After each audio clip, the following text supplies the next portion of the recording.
Good evening, good evening, good evening, ladies and gentlemen. Welcome back to more Pathfinder Wrath of the Righteous. I'm Liz. Ooh.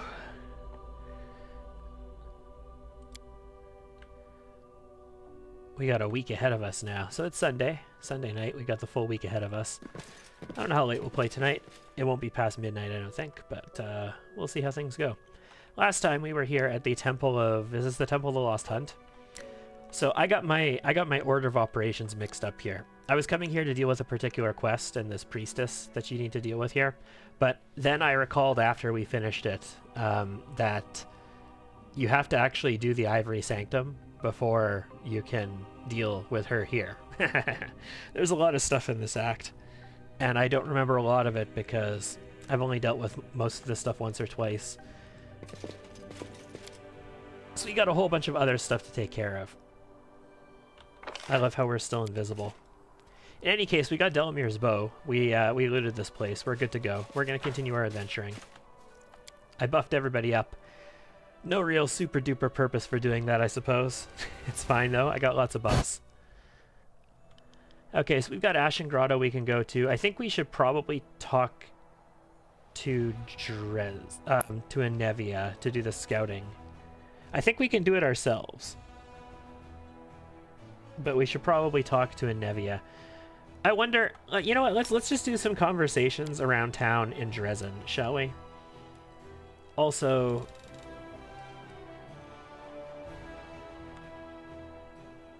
do we have the ability to... Yeah, I've got the ability to skip time. So you know what?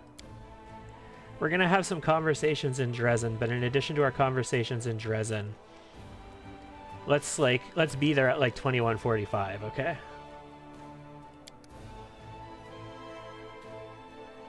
It is now decidedly nighttime. That's 9:45. And let's go around Dresden at night. Night gamblers and prepare for the coronation. Yeah, so let's go to the streets. I'm going to have some conversations with people. We're going to start with Social at nighttime and see if we can advance as night gamblers at all. I don't remember the quest line that much. Social's quest lines are kind of like out of my head. There's his brother, and we can deal with his brother in the future, potentially, and he can actually become a companion of yours. Like, Social's brother can be a companion of yours. Just so we're on the level about that. He's probably the least common companion amongst everybody, though. But, let's deal with this. He's in a new spot. He's usually up over here or down here somewhere, isn't he? The fact that he's over here is promising. He's painting next to the storyteller. I'm still stealthed as well. Can we drop out of stealth, please? I can't cancel it. My god, really?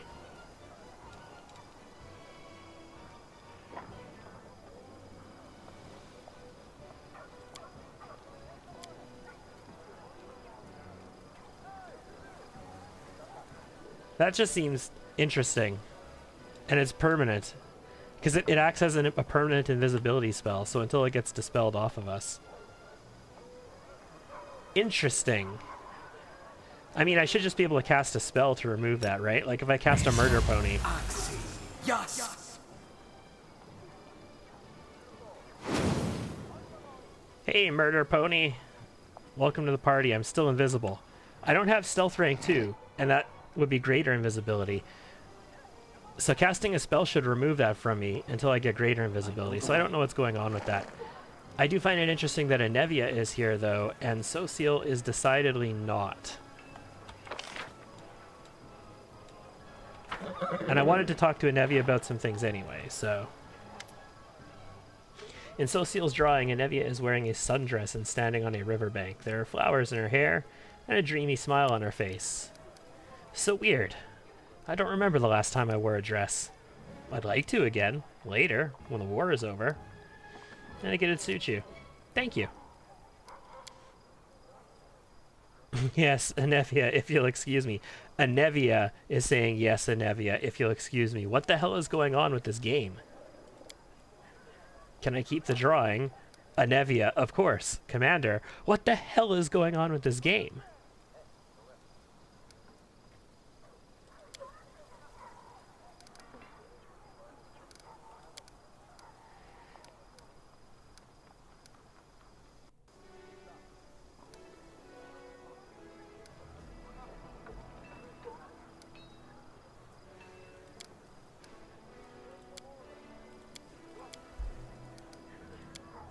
Sorry for the skipping through his conversations here, but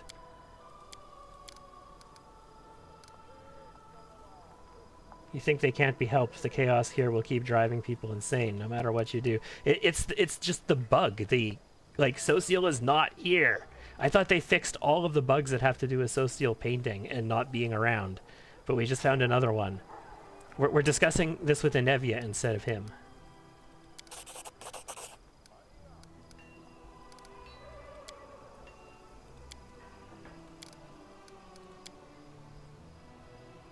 Hoping to find his brother, yes.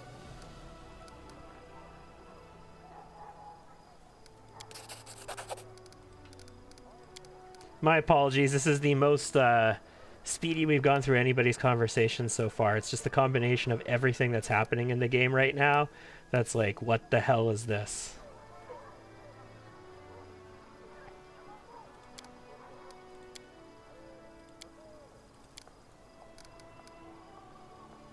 Instead of working as a craftsman, you decided to serve a deity.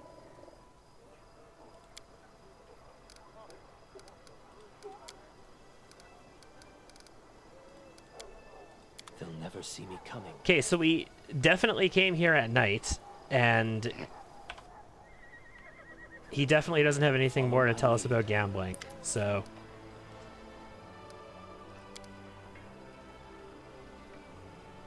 Treatment for what? And I can't send Anevia to investigate. Ugh, my god, all the things that I remember being able to do, I can't do here. Okay, anyway, we're invisible. So let's have some discussions with people, shall we? We'll see what people have to say about some stuff. We're going to spend a little bit of time here in Dresden at nighttime. Hey, Captain Odan. What can I do for you? What's your role in the army? So he chairs our military council. He's also responsible for drills and organizing exercises. Cool. What's the council responsible for? Making decisions, obviously.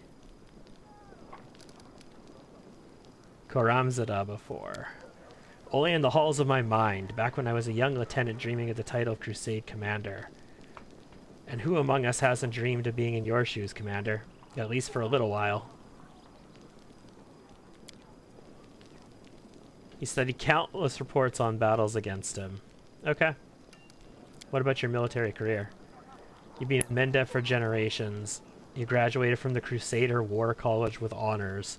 Awesome. You know, they have to get some bureaucratic backstory into the Crusades and Mendev. Then I returned to Mendev. Excellent. Oh, that was at last wall. Gotcha. For 25 years, I fought many battles as part of various border units. You look like you're only like in your 30s, though. Like, your portrait doesn't look that old. For 25 years, you fought battles on the border units. As a result of my service, I was distinguished by command with a promotion to the rank of captain and transferred to headquarters. Was that at the end of 25 years of fighting, or was that during your 25 years of fighting? Because that's a lot of fighting to be distinguished and promoted to captain. Now that I didn't have to do drills, I had time to focus on studying tactics and strategy.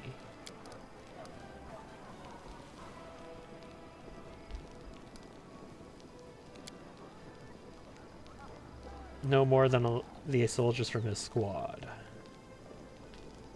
Ooh, damn. 300 soldiers turned into screaming, burning meat.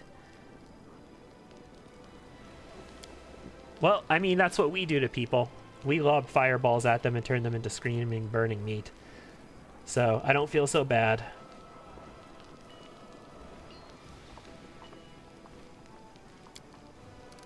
Okay. They'll never see me coming. That is not far. Let's take a peek at Ember. Is Ember preaching yet?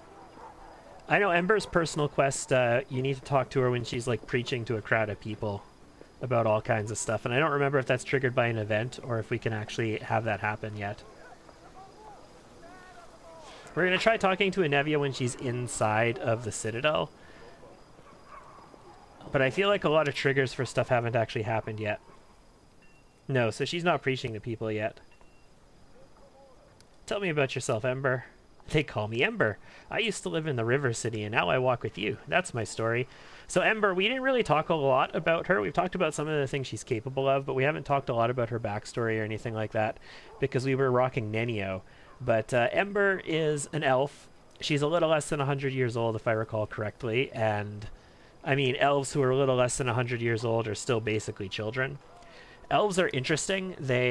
Yes, they are massive racists, generally speaking, for the most part, but they can live an entire human lifetime, and they can accumulate all of the experiences that a human would in a human lifetime, and they can accumulate all the memories that a human would in a human lifetime, but physiologically they develop slower to the point where, well, they might have a lot of the same knowledge and abilities that a human might have in that lifespan. Their mind isn't at the same spot of development. So they very much are like children still before they're like 100 or so. Why do they call you Ember? She's had many names. Mom and Dad called her Dove or Cricket or Kitten. Aw, isn't that nice? Dad called her his ray of sunshine. And when Mom was cross, she called her by a long name, a grown-up one. I can't remember it, no matter how hard I try. Then when I came to live in the River City, the good people called me different funny names, like Ember or Torch or Smoky. I don't know why. Maybe it's because you're, like, burnt. They called me Bird Brain because I had a crow. They called me Lucky 7 because of my fingers. Oh. Oh.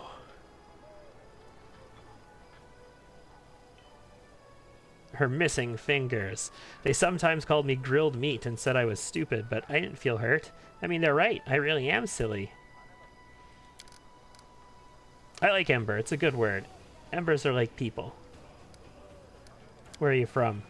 Far away from the flower country. Okay. Just vaguely gestures in the distance. No demons. Mom and Dad argued a lot. Dad used to say all the good people should go on the crusade and fight the demons. And Mom said he was silly because it was far away and none of our business. And that he shouldn't abandon his child. But he didn't abandon her. Oh, he took her with him. And we all know what happened to him. That's unfortunate. Man, where did you get your scars? They came sailing to join the crusade. But when we arrived at the River City, the Crusaders got everything mixed up. They thought my dad and I were bad and decided to burn us at the stake. Yeah, we already covered this. Holroon and his damn Inquisition, Jaded Inquisition. Dad died and I cried so loudly that one good night realized it was all a big mistake. The knight walked straight into the fire to get her. Once again, another story of an elf not dying to fire. Fantastical. The kind knight took me to a healer. I later learned that while the knight was pulling me from the flames, he himself was burned so badly that he died not long after. Oh. But she's still alive. Missing fingers and her skin is funny.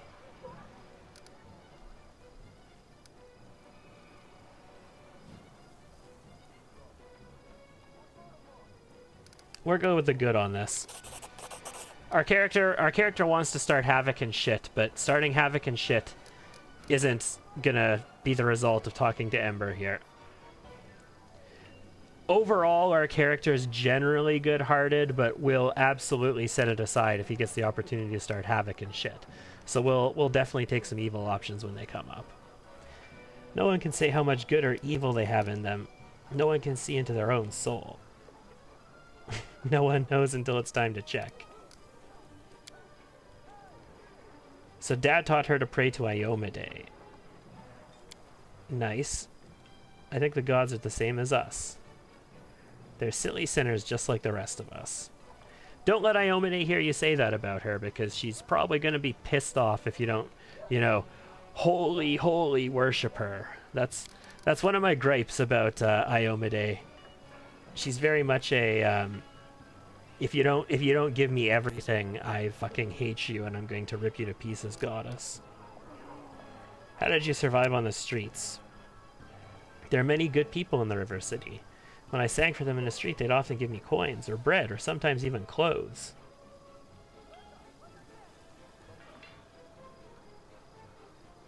Okay, nothing too creepy in that explanation. When the demons destroyed the River City, I looked for my friends and I found no one. They probably all died. The homeless have no supplies or weapons or basements to hide in. Yep.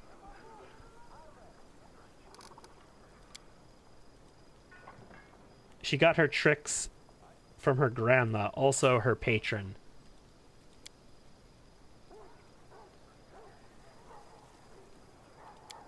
Okay. She also sent me soot. Awesome. So that's her familiar.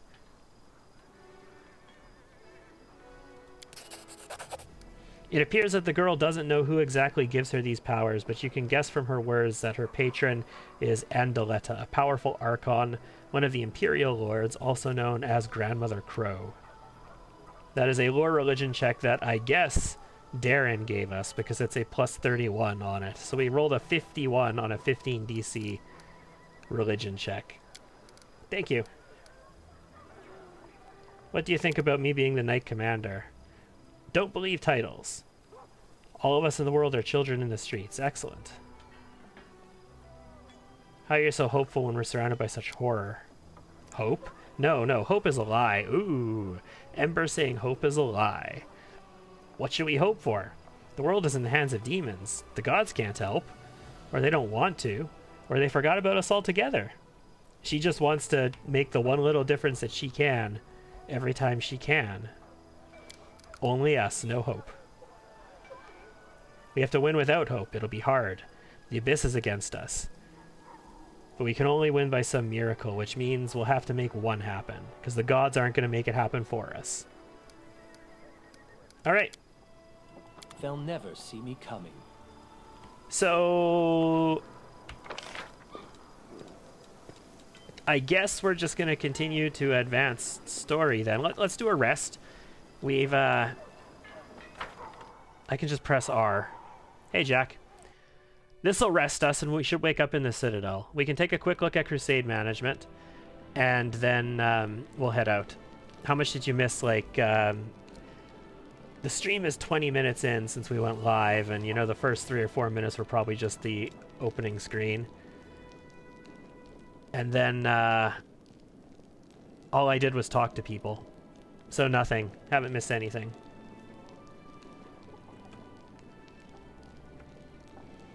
We had a conversation with Sociel, but Sociel was bugged out, so it was just the Nevia that was there. So it was a conversation with Sociel, but it looked like we were talking to a Nevia. I'm still invisible. Like, I hope this corrects itself.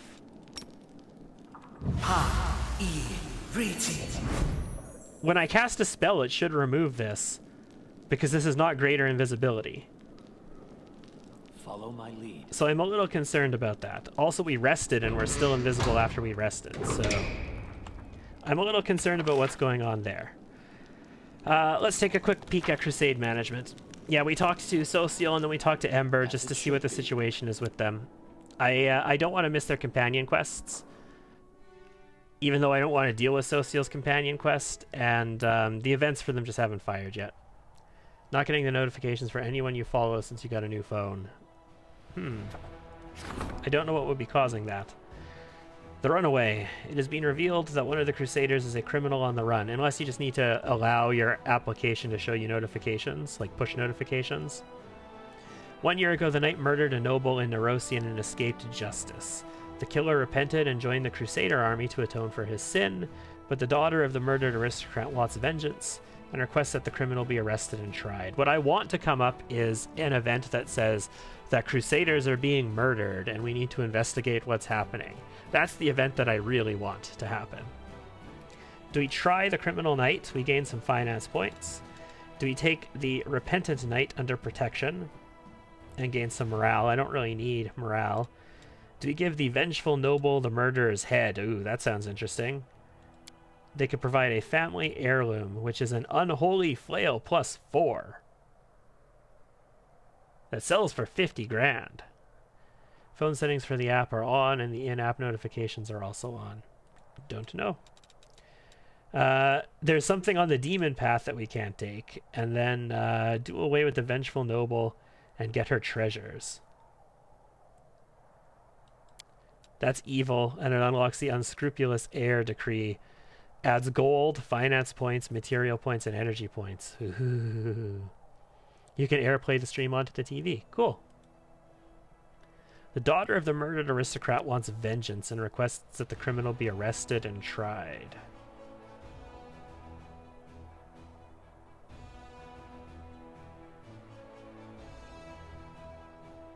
So here's the thing, right? Like, I don't know enough of the backstory of what's going on here to establish if joining the crusade would absolve him of this in the eyes of the law here. That's the kind of thing that happens in the real world when crusades happen, right? That whole, you know,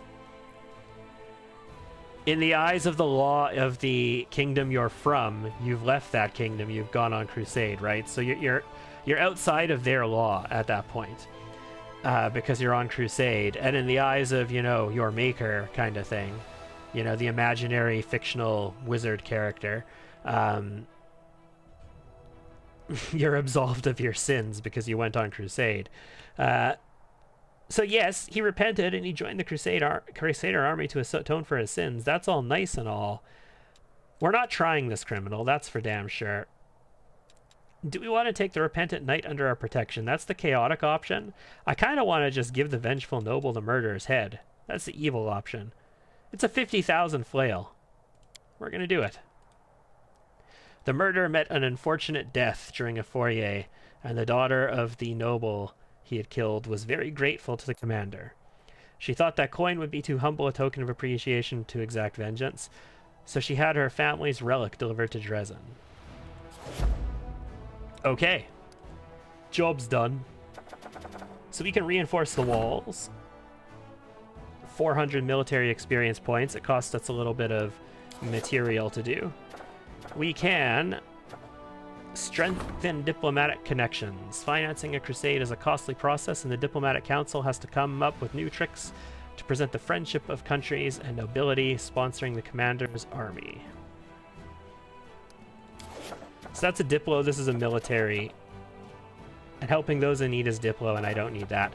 You know what, let's do these. I'm okay with this. 50 material, I've got my buildings under construction now, so I'll spend that. And strengthening Diplo connections, yeah, sure, we'll issue this decree.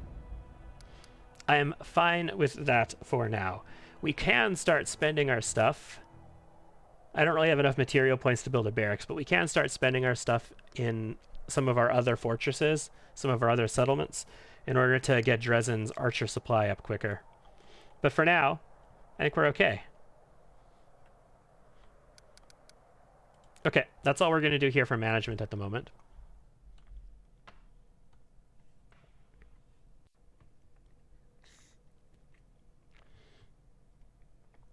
I do know that Twitch doesn't send out notifications to everybody as well, but if you're not getting notifications for anything, then yeah, that's a thing. They don't always send notifications out for every stream to every person who's following a person. Have I considered the swarm that walks path? I have considered it plenty of times. We're not doing it on this playthrough, but I might do it on another one. I was considering doing like, so I was playing around the other day when I was doing like the Darren rebuild and the Nenio rebuild, which turned into Ember. And I started playing around with some Sword Saint and Eldritch Scion builds for a possible solo playthrough on either normal or core, I'm thinking. And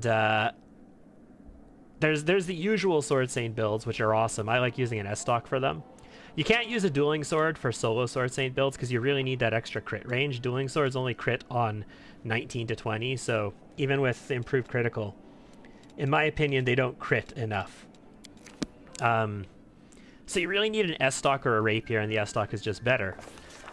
And that's sort of the standard build, but I was playing around with the Elven Curved Blade, because the Elven Curved Blade is a two-handed weapon, but it's a two-handed finesse weapon that does a d10 damage, so it's a little low for a two-handed weapon. It's like a fauchard.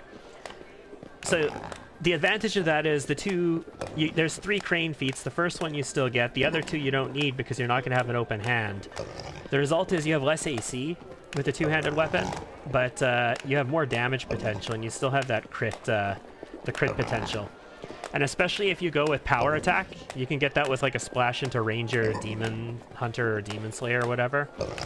And then you go to Lore Master, you can get Greater Vital Strike by like level 9 or so. So you can have this Elven two-handed sword, Elven Curved Blade, with power attack and Vital Strike, Greater Vital Strike, and just do butt tons of damage with it. I don't know. I'll have to experiment a bit, see if it's worth it, see if it's actually viable for a solo play. Okay, so we're not ready to go here yet. I'll go ahead. So it's fine. We're gonna do some stuff. We're gonna go out and do some stuff, and we're just gonna let the events all fire when they want to fire. Because there's nothing else that I can do to trigger these things at the moment, it seems. So let's leave town, and we're gonna go exploring a bit. Oh, I should have talked to Anevia while I was in the fortress. So I'm gonna head in the direction of the place that I think I need to go for that scouting the ravines. I think it's... I'm not positive I know where it is, but I think I know the general direction of it. What is that? Not the Ivory Sanctum. This one. I should be able to talk to Anevia and have her send out a scouting party, but apparently I can't do that. So I'm going to head down there myself. In any case, the temple of the temple of the whatever that we were just at when we started this session, it's sort of the end result of that quest. I went there thinking, oh yeah, this is where I had to go to finish this, but then I realized when I was there that there's so much stuff between. Like, we're not even into that quest yet. We have to go to one location, and then we have to go to the Ivory Sanctum, and we have to find the demoness there, or the priestess there. And then after we're done with the Ivory Sanctum, she runs away, and then we have to catch her at the Temple of the Good Hunt to finish that quest. So it's a little ways away still. I hate that this shows up there as well. Where did I need to go exactly? It's somewhere down in this neighborhood. I don't remember exactly where it is. So we're just going to go exploring on the map down there a little bit.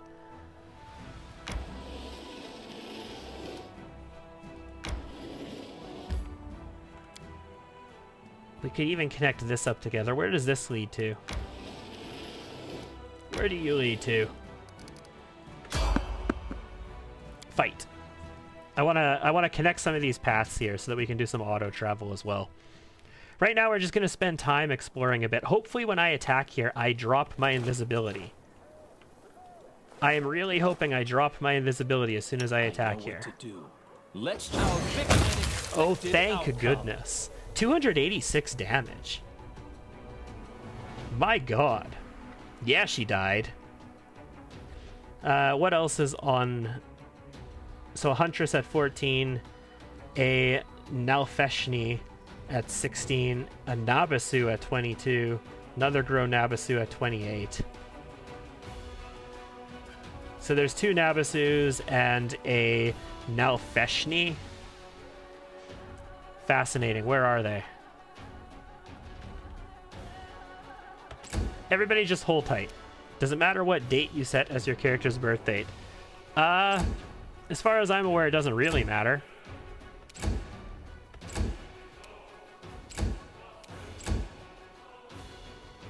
We had to pass out of the surprise round, and now it's their round. Okay, we got Vampiric Touched. I was not expecting that to hit, but it is against her touch AC, which is only 29, so I guess it makes sense that it does. 20 spell resist ain't no problem. We can vaporize this clown. I do need to fix her hotbar.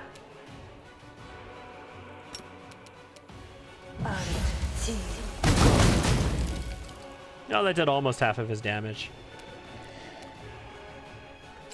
Rue. Oh, not yet. The other Nabasu. Another Vampiric Touch, this time on Darren. That was a hit as well against his 14 touch AC.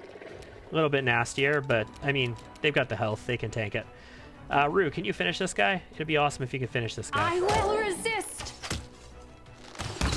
Yeah, one more shot. Ah, we missed the last one. And the big guy. Touch of Chaos hit. With power attack. Four seconds of Touch of Chaos. No specific description of what it is. Sounds legit. Out of my sight. Okay, Lan, I want you to attack this guy because you'll have cleaving finish on the big guy as well.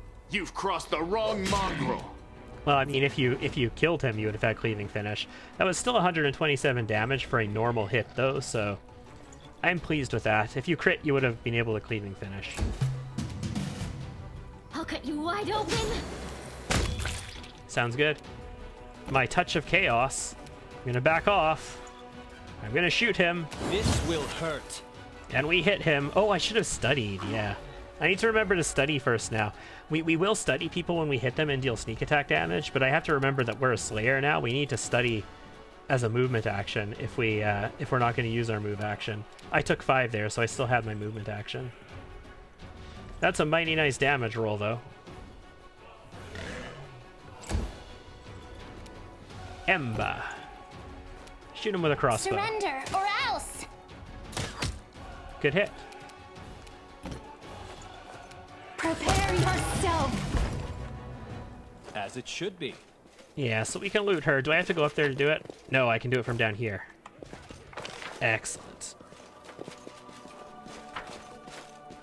We're probably going to build up a bit of corruption because I think we're just going to spend some time wandering around the map, guys. We don't have a huge time crunch in this act, unlike in Kingmaker where you had a time crunch on everything you did, essentially, right? We don't have a huge time crunch in this map, so I think we're just going to spend some time wandering around. We're going to find some of these locations. We're doing nature checks already. We got some fatigue built up. Don't care. Someone on the road, get ready. This is not a avoidable battle.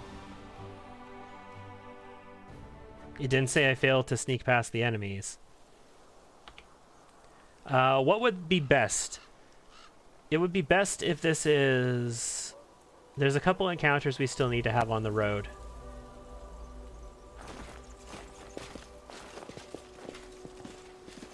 There's a couple really important ones that we need to have still. What are they? Far.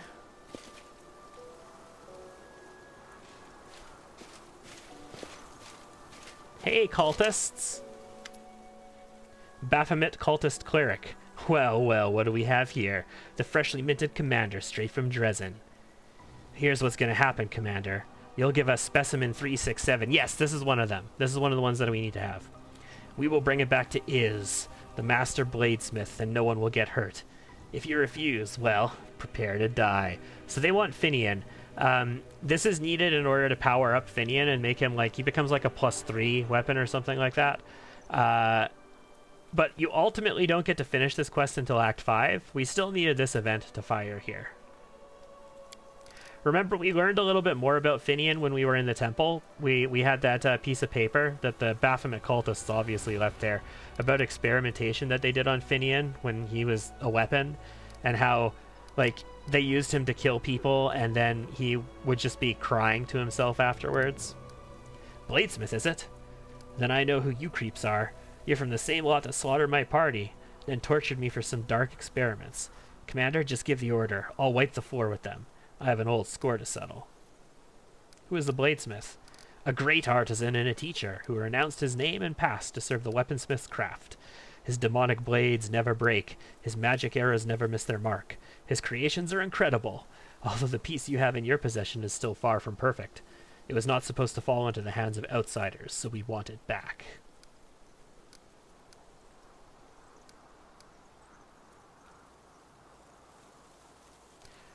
Come and get it. Yes, yes. Come closer. Give it to us. Not happening. Save the last one for me.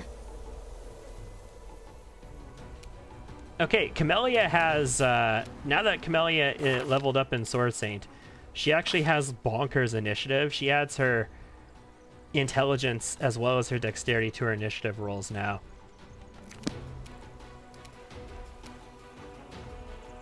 So, initiative 27, and that's with fatigue. That was only a 10 roll. So we have a conjurer and an evoker, as well as a cultist cleric, and a cultist. I can't charge because we are fatigued, but what I can do is go engage both of the mages together. We'll just stand in the middle of them. And Lort is going to go shoot the evoker. A calculated raid. Nice. Darren, you also can't charge, but I will see to your demise. let's take a swing at the cleric. Nice. Just use divine power. Waste your turn. You guys totally have the action economy to afford to do that. I'm already on top of you. You totally have the action economy to afford to waste your turns like that, guys. Desna, guide my hand.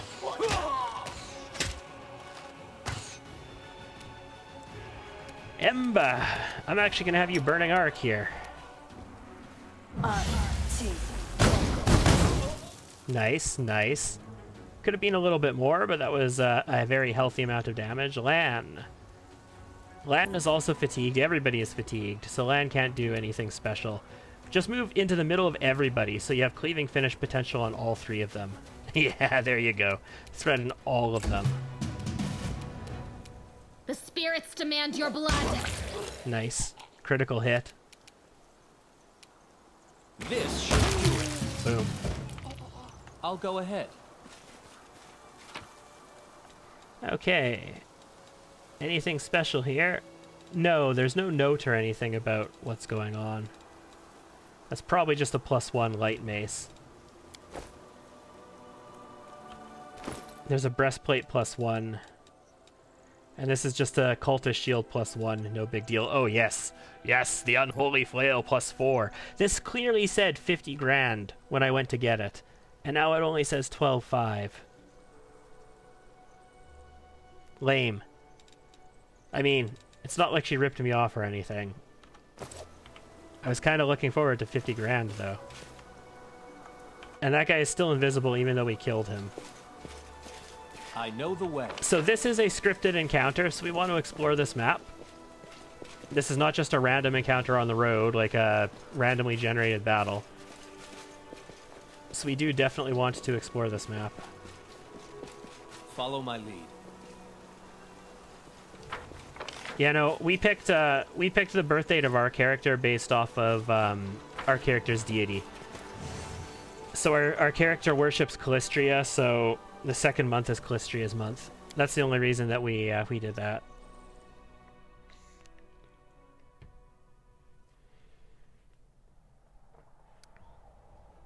This takes us back to Winter Sun. So the mad half-elf woman is something we can deal with later. That requires, I think it's a council chamber event where a knight order shows up and says we're missing our commander. The flail depreciated over time, yeah.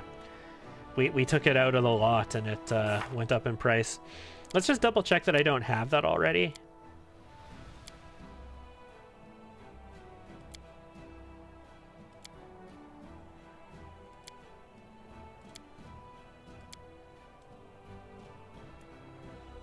We've got a lot of companion quests that still need to happen.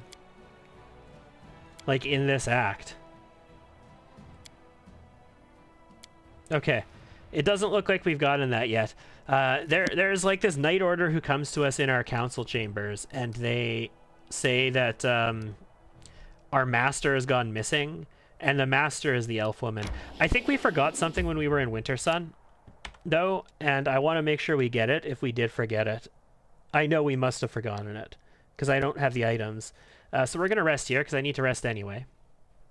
And we're going to enter Winter Sun real quick, and we're going to go to the place where the Crusader bodies are, I think is where this is. So you know all those stones around Winter Sun? Remember those stones that we could look at and examine, and there was checks for all of them? I completely forgot to do the Molten Scar. That's where we want to go. Okay, that's our objective right there, guys. I completely forgot when we were doing them. Like, we passed all of the checks. I think we got all of those stones. I completely forgot the rewards you get for passing all of the checks. Because the map was so big and we did it over 2 days that I completely forgot it. So let's go in here and let's see if we can do this reward now. That was a cinematic entrance. I was not expecting that. Where is that? Where are the bodies?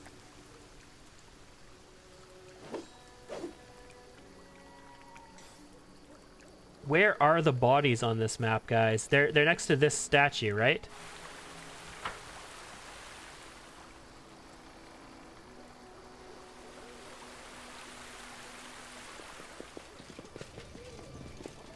I only vaguely recall that the reward we claim close to where the bodies are. So that's one of the stones. We got that. Here's these guys. And I think it's like up here. As it should be. I want to say it's supposed to be this rock. Maybe I didn't get all the stones. I know I succeeded on all the ones I looked at, though. Maybe I just got the wrong place. That is not far. I might have gotten the wrong place. I don't know. I don't remember perfectly. I'll go ahead. I feel fairly confident it was over here. I think this stone right here is where I'm supposed to go.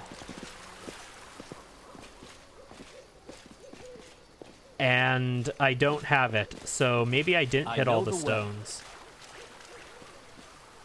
I don't remember how many of them I did. I know I didn't fail any of them, though. All the ones that I hit, I succeeded at. Yeah, that one I didn't do a check on that, so I've already succeeded on that one. So when we have to come back to this map later, we'll do a quick scout over it again, and we'll hit all the stones and make sure I got them all. And if I got them all, then we'll check that out again. I'm pretty sure that stone is where the loot is supposed to be. I guess I could always just look it up, but I don't feel like looking it up.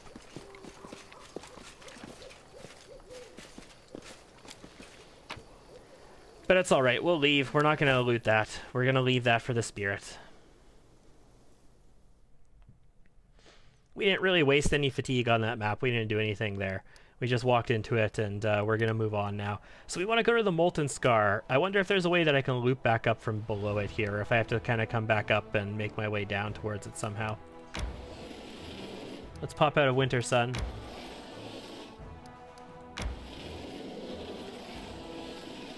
That connects into here. There's no connection over that way.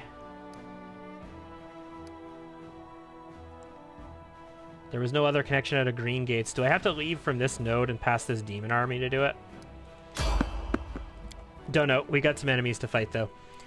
In any case, I am totally fine with building up some corruption here and spending some time on the map, and then we'll head back to Dresden and rest after we're done. Abracandilu's Votary. I am prepared.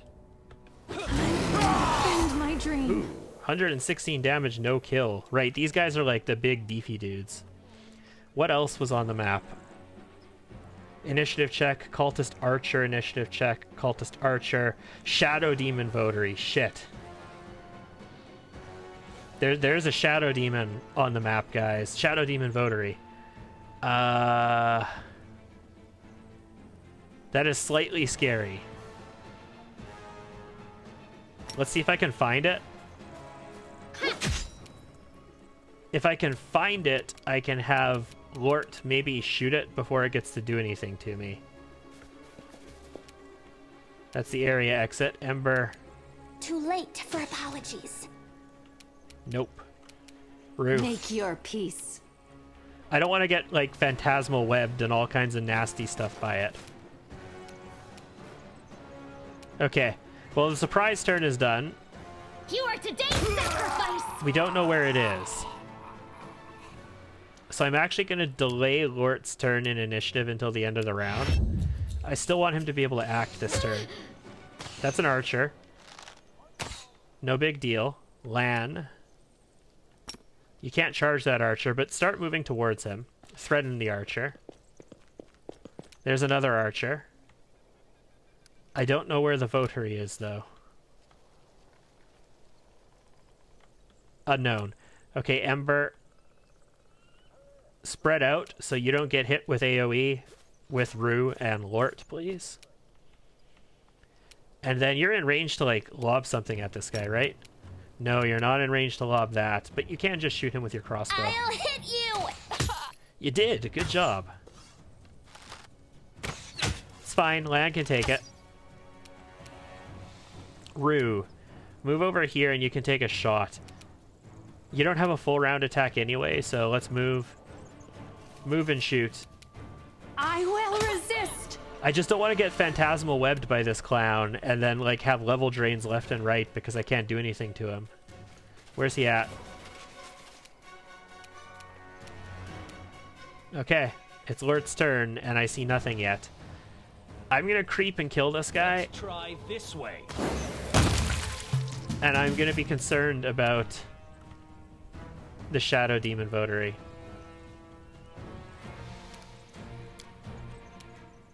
Okay, you're going to... We're ceding our initiative to the end of the round. So when you hold your initiative, you actually permanently put yourself lower in initiative. So all my people are getting initiative at the end of the battle now, which can be a bad thing potentially. You won't survive me. When I don't know where the bad guy is, I can't really do much else. So we're just going to hold ourselves. Come on. You can get there. You can get there.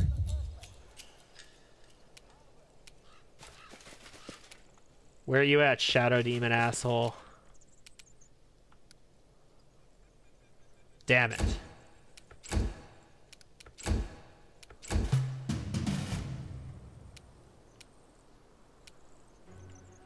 Well, this is annoying.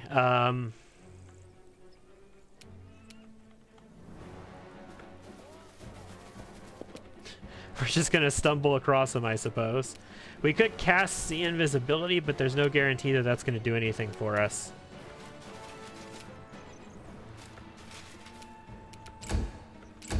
Alright, everybody wait your turn.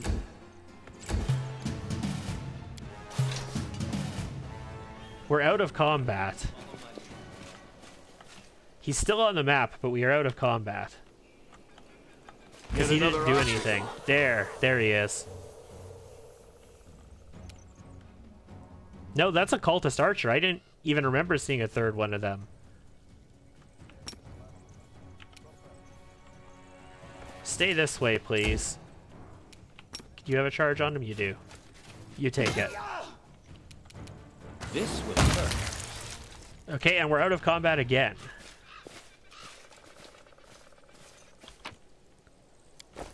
Nice loot. Great axe.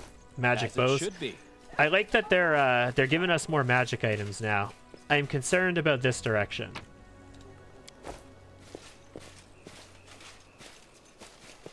That is not far. There it is.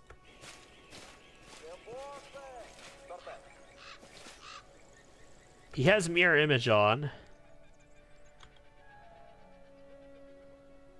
Flat-footed, not 11 AC, so his AC is relatively low. He's got a lot of fire resistance, but that doesn't really matter because I could just fireball him. I go right through resistance. I just need something that isn't an attack roll that's going to go against his mirror image. Otherwise, I have to dispel it. I think we're still going to open up with a Focus on the surprise goal. attack. A calculated. Let's have some fun. We hit a mirror image. Okay, that's cool. I'm going to fireball this clown is what I'm going to do. In fact, hold on. Can I... Ember is ahead of him in initiative. So Ember can move in and like Cone of Cold with fire damage next turn. Let's make sure we turn that on, since it doesn't automatically turn on, we've noticed. Like, I want that automatically on all the time. So this turn, she's going to throw a fireball.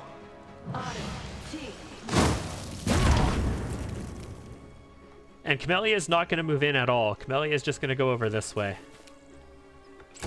Surprise round. That's fine. Rue, take your shot. Prepare yourself. Fine. Lan, move in this way. Darren, move down this way. I'm going to take another shot. Maybe we'll get lucky. He's still flat-footed, but let's do it from stealth anyway, because I can. This should do it. I should have studied instead. Damn it. My bad. And then Ember is going to move up to here. And probably get herself screwed as a result of this, but it could be really funny in any case. And then we're going to Cone of Cold, but it's Cone of Fire.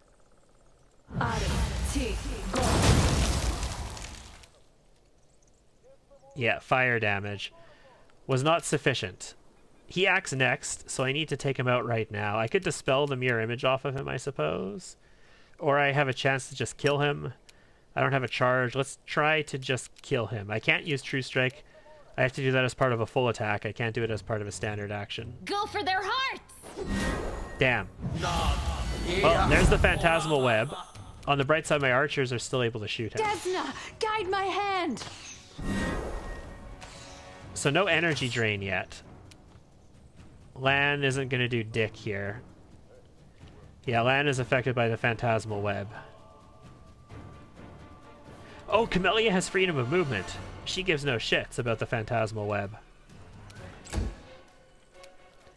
And Darren saved it, I guess. Alright, let's get the kill. Let's try. Nope, that was a mirror image. Ember. I really, really wanted you to get the kill on the previous turn with that Cone of Cold.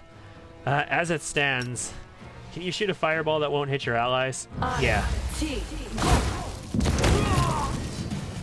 There we I'll go. Go ahead. Okay, map clear.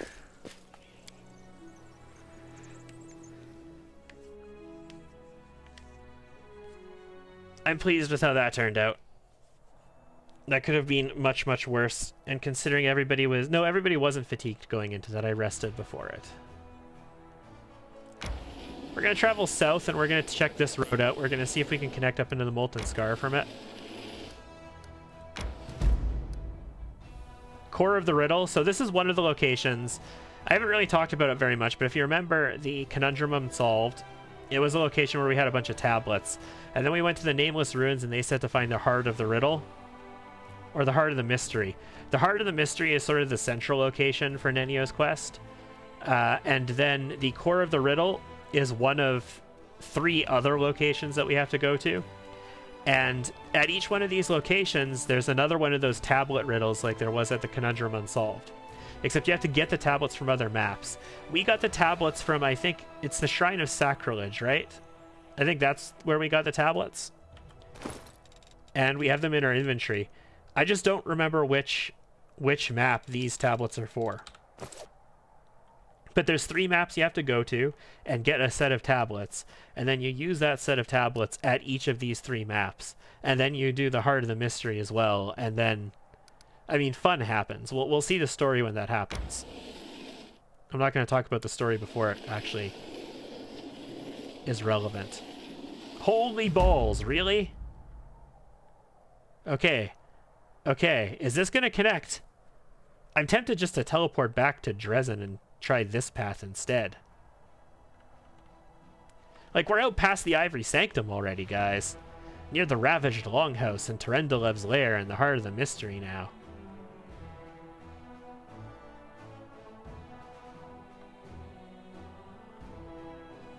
There's got to be a way up. If we just keep going, there's got to be a way up, right? Right? What could possibly go wrong? Okay, we're exhausted. That's one thing that could possibly go wrong. Smells good. Worst case scenario, I build up corruption completely. Threw a moldy log on the fire. Nice. Worst case, I build up corruption completely, and then I just teleport back to Dresden and we try again from the top. Yeah, we're about halfway to level 1 corruption. We're probably going to have an encounter here. Yeah. When you get close to demon armies, you tend to have encounters.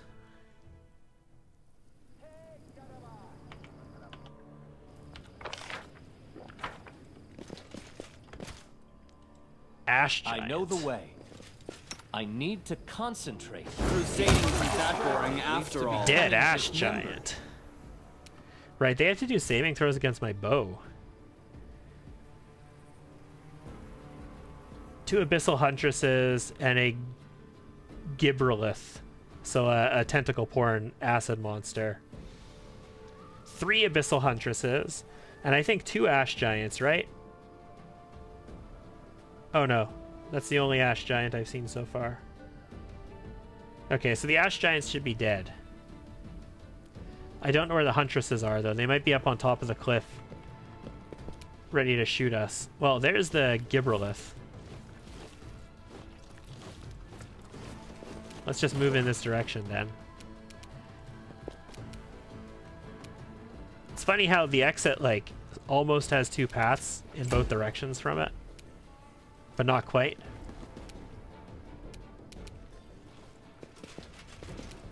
Hey, tentacle porn monster. Okay, so both of the succubi are over here. That's nice. I've got full round attacks on both of these as well, so... Make your peace.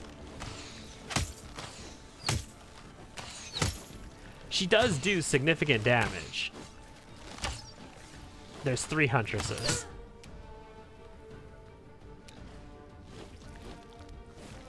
Oh, I can't attack any of the Huntresses. I don't have enough range on any of them. So let's take our full movement to get up to here. And then we'll take a shot on the demon. I don't have enough range to get on any of them. This will hurt. Nice. 116 damage. Miss Camellia, Miss Camellia, Miss Camellia, Miss Camellia.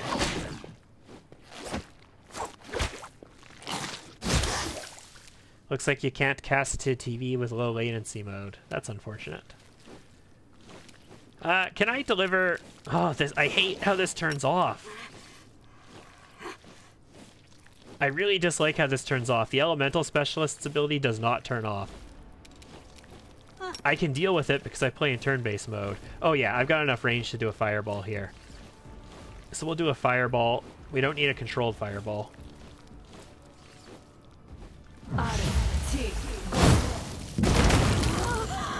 Well done.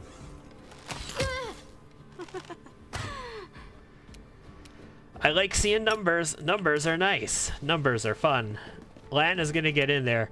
The way we do fights all the time, guys, Lan, we always go for surprise attacks, right? Because we have a very powerful surprise attack.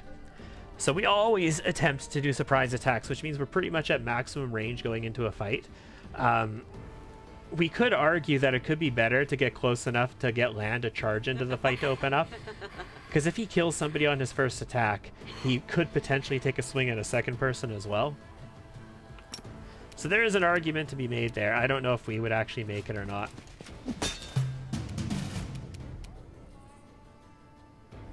I'll cut you wide open. Rue, you have a full round attack on both of these guys, right? Yeah, you do. I will resist. Nice. Nice. Nice. Sweet. 4 hits. A calculated risk.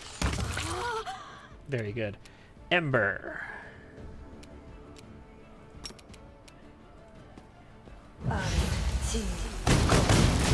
Oh, we missed one.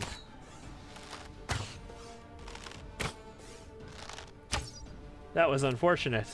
Vital strike. 117. Nice. I love how they all have those magical shock longbows, though. Worth good money.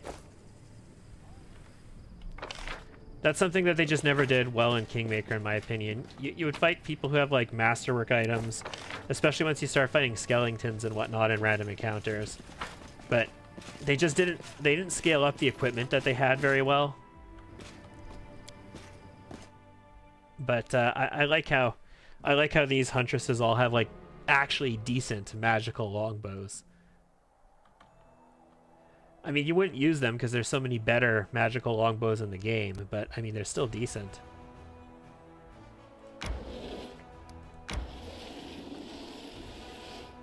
There has to be a way up. Like, this is just a highway going straight across. There's no branching on it at all. Oh my god. Well, we're committed to this. I'll be teleporting back to Dresden by the time we're done. Random encounter on the road.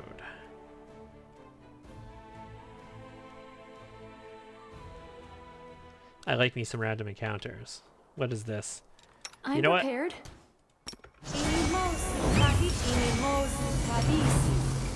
Let's cast our 24s. I welcome your company.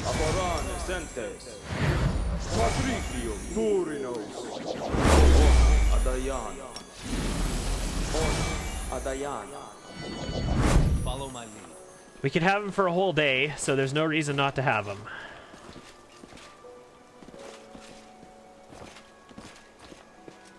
Hi there. Which map is this? As it should be.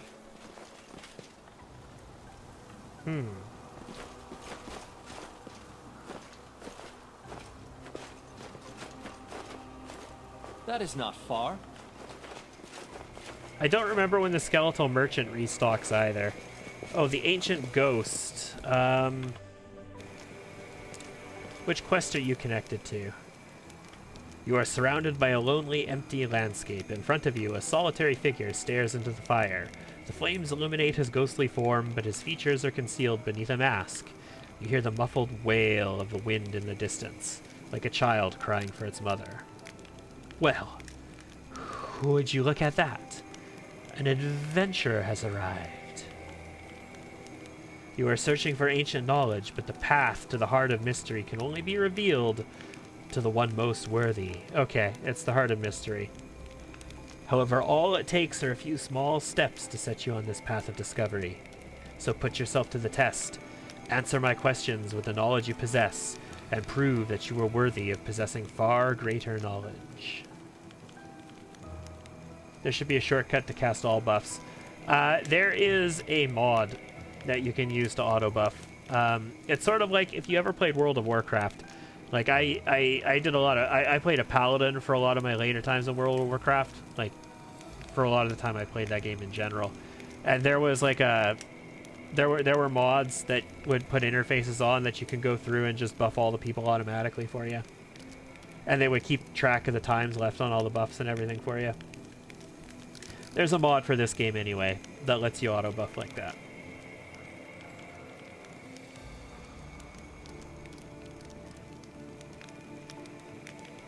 Ask me a question and I will answer. The first question is not intended to be difficult. Tell me, to which tree does this leaf belong? The ghostly fingers gesture in his hand and a leaf appears. He holds it out to you and you notice that it is almost as big as the palm of his hand. The leaf appears fresh and vibrant. I failed the nature check. What was it that I failed? I have a 24 bonus. We rolled a 28 on its 30. And I literally can't answer if I fail the check.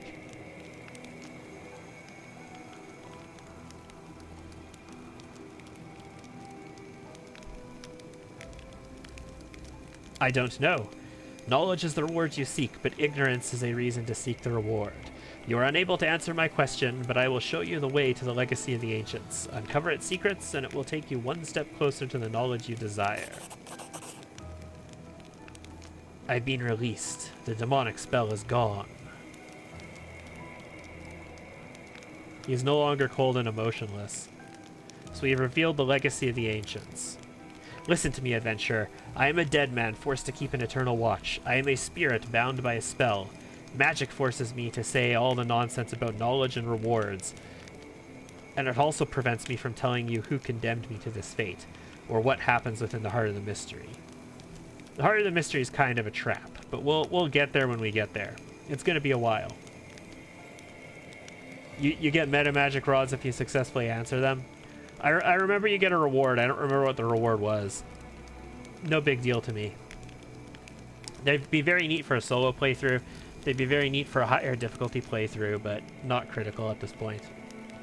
However, there are other things that I can tell you. You'll have to hurry, though. I only have time to answer a single question before the spell sends me back to the Oblivion. Oh, single question.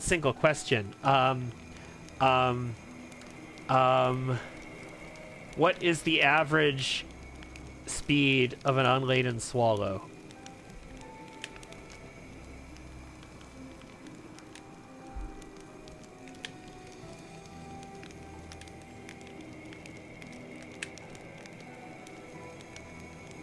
There is nothing I wish to ask you. That is a shame, but so be it.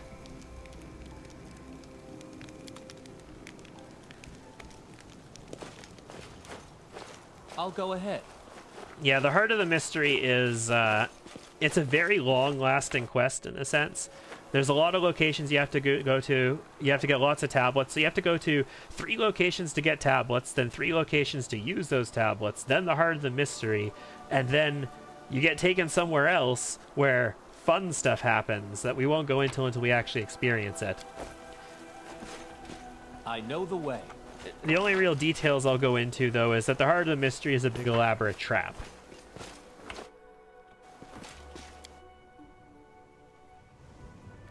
It's a fun one, though. Okay, guys, we're starting to curve up. We're hooking up. That could only be good, right? I need to make it to... Oh my god, it's all the way over here, the Molten Scar. If I rest one more time and it doesn't look like I'm on track to it, we will just head back to Dresden, and we'll... I don't know. Maybe we'll take the Green Gates path down and see if I can get past this demon army.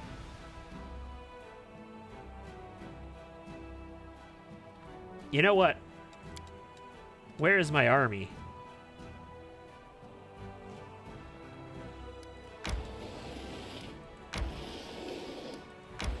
Let's explore a little bit here, guys.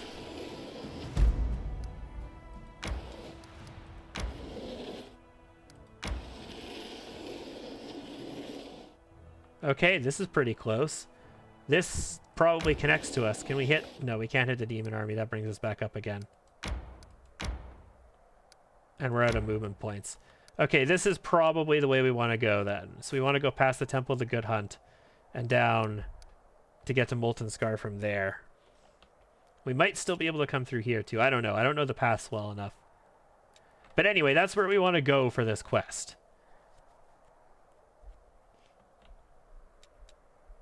Back to the party.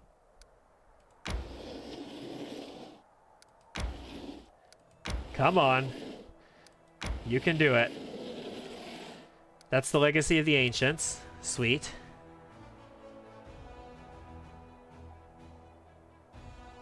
I don't want to go there just yet. We'll get there in time, guys. No worries. I just want to focus on an objective for once. We will be victorious. Wow. Ambushed by big-ass demons. Okay. The spirits demand your blood! Nothing to it but to murder all of these effing demons. Take 5, go here. This should do it. And kill one of them. Lan, you don't have... Oh, there's 2 Abyssal Huntresses here as well. You're not going to be able to cleaving finish these guys, so just try and kill this guy. Make every strike count. Would it be nice if you hit, like, crit for tons and tons and tons of damage? Okay, they're shooting me. That's not good. They're going to do, like, half of my health. This one's shooting me, too. It could potentially take me down. They didn't take me down. Thank goodness. Hey, Darren. Your job right now is to just channel, please. God damn. That Oracle channel with a positive phylactery and mythic channeling is nice. Channeling is a charisma-based ability, guys. So for clerics, normally you get the number of channels based off of your charisma, right? And oracles get the number that they get based off of their charisma as well. But mythic channeling increases your healing based off of your charisma. And our phylactery adds to that as well, and just oracle channeling is so nice. It feels so nice. This big dude is about to act. That's fine. Darren, just move close to this big dude. He's still going to be able to reach Wart, but... Okay. That was super dumb of him. He could have hit could have hit Ember, but he went after Camellia instead. That is the dumbest he could possibly have been. Well, congratulations. You guys just got control fireballed, I think. Can I hit them as well? I can hit all of them together with a controlled fireball. Do it.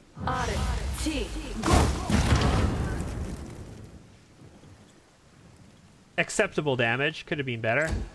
Rue. Move away and open up. Take this guy out and shoot whoever else you deem acceptable. Prepare yourself. Apparently this guy. Nice. Okay. Calm down. Okay. Not dead yet. He didn't take me out. So there's that. We're fatigued. But she can still reach the Abyssal Huntresses, You so are let's do today's that. sacrifice. Very good. I'm going to go down this turn, guys. I'm hoping they don't kill me. They don't do a lot of damage with individual shots, so it's not likely they'll kill me, but I am hoping they don't kill me. But they are going to take me down, like 100%. Let's try this way. Unless, okay, maybe not. There's a chance. Okay, Lan.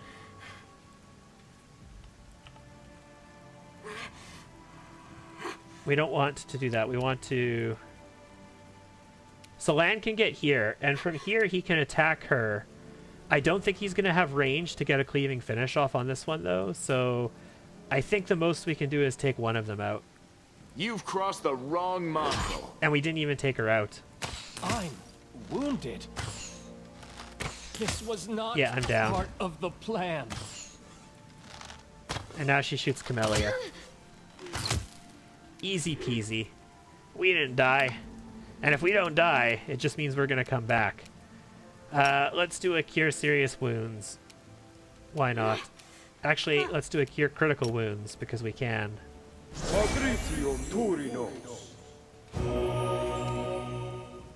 For a critical wound, that doesn't feel that impressive. We don't have Boundless Healing anymore, remember, guys. Let's do a Burning Arc. Let's try and take them both out. Oh, I can only hit this one? I can't move and shoot it. Why? Why am I not able to move?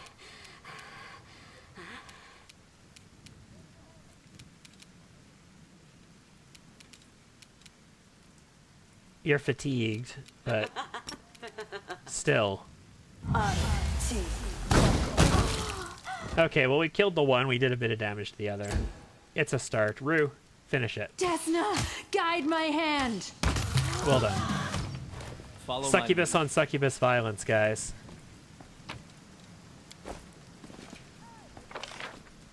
This was just a battle map. This wasn't a... As it should be. This wasn't an event map.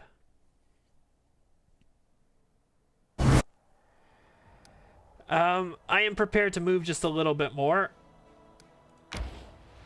All of my characters are now fatigued. And we're close to the Ivory Sanctum. So if I was to rest here, that's a bit of corruption. Do we look like we're making our way back in? Does it look like within 2 days I could get there?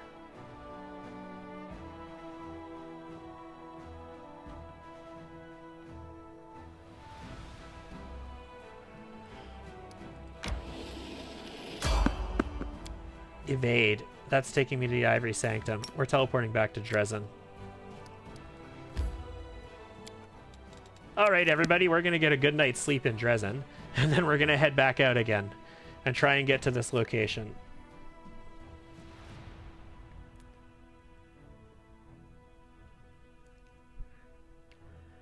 This is the advantage of getting that teleportation circle really early, guys.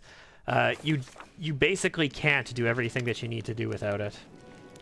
We've got ourselves settled in here, so it's time to go back from the mongrels. Okay, this is Lan's personal quest, his companion quest, we can recruit Wenduog now if we wanted to.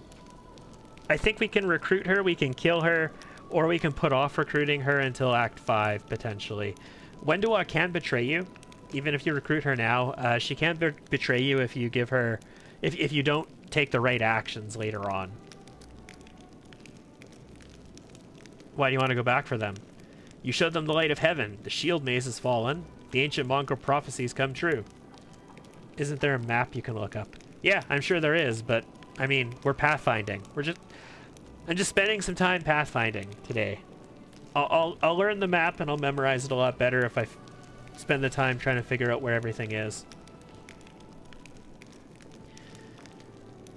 But they want to go up to the surface. They're afraid of taking the first step on their own. I can understand them. My father would have never gone to the surface as Mom hadn't encouraged him.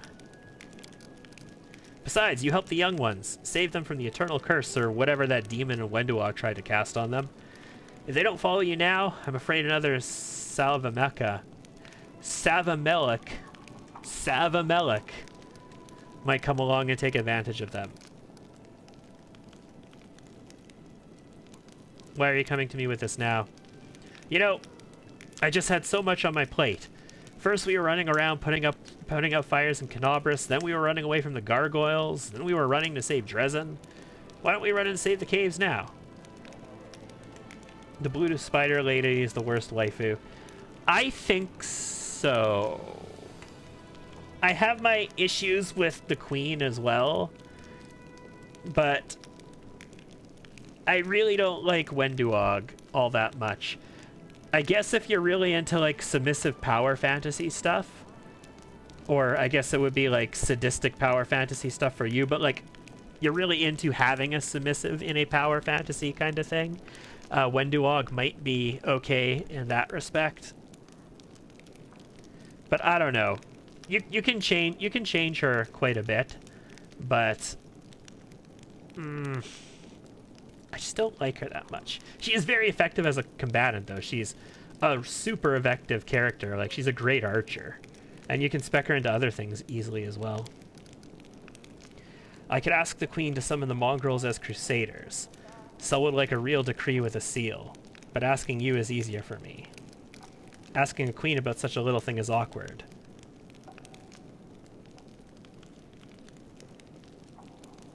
Yeah.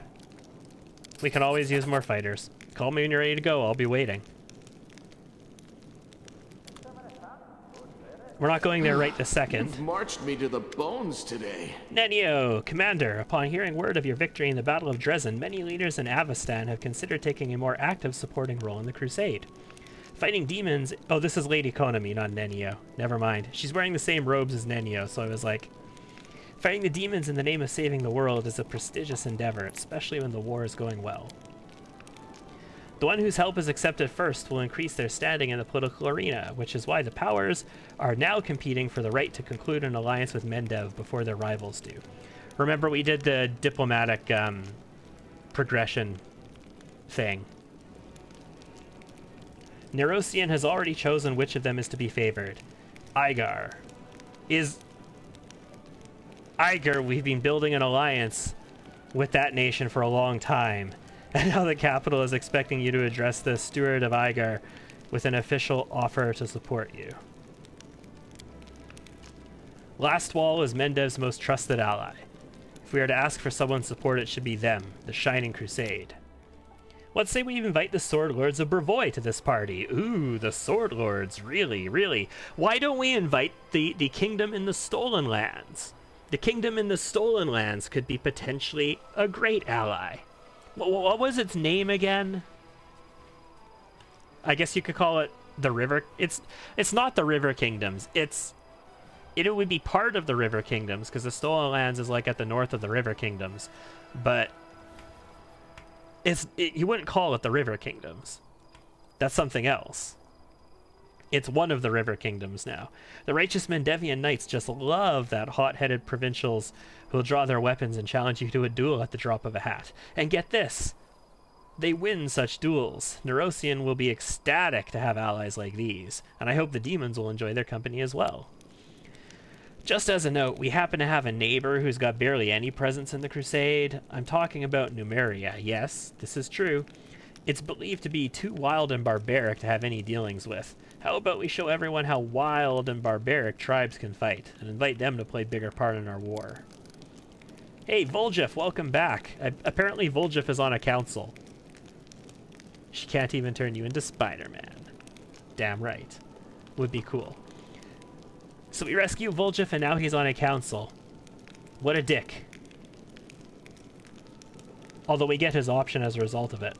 We'll drop a line to the Varisian cities, tempt them with some nice spoils, and loads of savvy folk will come running.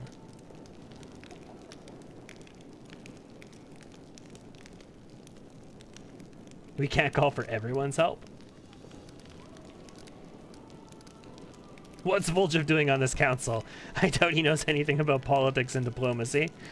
Okay, so Inquisitors. If we go with Social, we unlock Inquisitors as a mercenary unit. They slay spellcasters. 12 Inquisitors are recruited, and we can get them as mercenaries. Darren can send a delegate to the Sword Lords. That'll give us duelists as a mercenary. They can parry enemy attacks. Lan can send ambassadors to Numeria. That'll get me barbarians. 10 are recruited to my headquarters. Voljeff can get an alliance of rogues. Fighters effective at flanking enemies. And Lady Konami, they will send sorcerers. You know what? I like the idea of sorcerers or inquisitors here. I think we're going to go with sorcerers. Sorcerers are pretty damn chaotic in my book. Inquisitors are too lawful. Your wisdom never fails you. Neurosian will be pleased to know you're not squandering allies whom they've taken such pains to attract. The battle sorcerers of Zygar, hardened in the clashes with goblins, will serve you well. Hardened in the clashes with goblins. With goblins. Really? So they're like, what, level 5? I won't detain you any longer, Commander. When matters of foreign or domestic politics once again require your attention, I will convene the Diplomatic Council. So the Diplomatic Council usually has to do with what mercenaries you can hire or some other effects that could happen. The Military Council generally has to do with what you can recruit. I don't know what triggers it. And I don't know who you need available for it, but I want the Military Council thing where we get marksmen as a choice. Because I would really, really like me some marksmen. They'd be great. Let's take a look here. We still have to have a good night's sleep, remember. Strengthening diplomatic connections, taken care of. Raising heroes. We got paladins and marksmen recruited at my headquarters. Okay, so I can do the ridiculous coronation. Here we go. 14 days to solve. It requires leadership. We're gonna do it. So the ridiculous coronation leads to our next mythic path, guys. I don't know if I explained that last time. The trickster path or whatever mythic path quests you do right now lead to your next mythic rank. There's shit going on under Dresden, and we'll learn more about that when time comes. And we need to pursue that in order to get to our next mythic rank. Bell of Mercy is logistics. All units gain the Bell of Mercy feat. Unit has a +1 bonus to AC against demon units' attacks. Let's do it. Issue that decree. And then helping those in need again. So I got 3 things under go. That's a good enough start for now.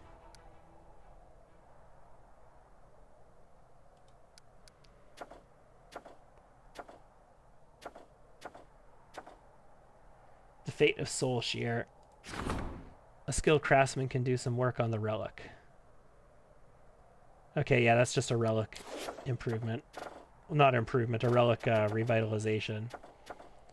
And these are all just the fate of relics? Yeah, that's all just fate of the relics. Okay. We'll do those eventually, but not right now. Okay. Crusade management sorted for now. I'm glad we got a couple of events here. Like I say, the event that I'm really looking forward to is when Inevia comes to us and she tells us that there's a bunch of Crusaders being murdered and going missing, and she needs to investigate to get to the bottom of what's happening. That's the event I really want. Can't wait for that to happen. Can't wait for my Crusaders to get murdered. Yeah, Anevia has nothing that I can send her on. That is not far. In the meantime, let's get ourselves our good night's rest, and we will head out and make our way to the Molten whatever mabobber. Oh, I should also sell stuff. And in addition to selling stuff, I should probably also store some books. We're going to go outside and we're going to sell stuff. I actually want to see Elven notes, notable stuff. I'm thinking maybe I tried giving these to him already, but maybe he needs... Maybe you need to give him repeat attempts. Like you have to do it over and over again. He doesn't take them all at once. So we're going to try giving that to him. The tablet. I'll hold the tablet until after the coronation. I don't think it does anything. Same with these daggers. I don't think there's a reason to hold on to these. Although, I will freely admit that I haven't gone further down the Trickster path than what you do in this act. I haven't done any Trickster path Act 4 stuff. I'll hold the daggers for the time being. And screw it. We'll store the tablet as well. Just get that stuff out of our inventory. I actually have a lot of stuff to get rid of here. A diary found in a crypt. That's the one about Myra the vampire baby. Torn out pages from a Sarkorian book. Sweet. We need that key still. The crypt key. Oh, that's to get into the Temple of the Good Hunt, the basement. I'll keep that for now. We'll keep it for the rest of the act.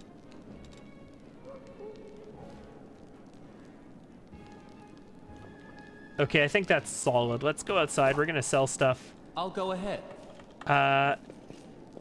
We need our rest first, right? Let's get our rest first, and then we'll sell stuff on the way out, shall we?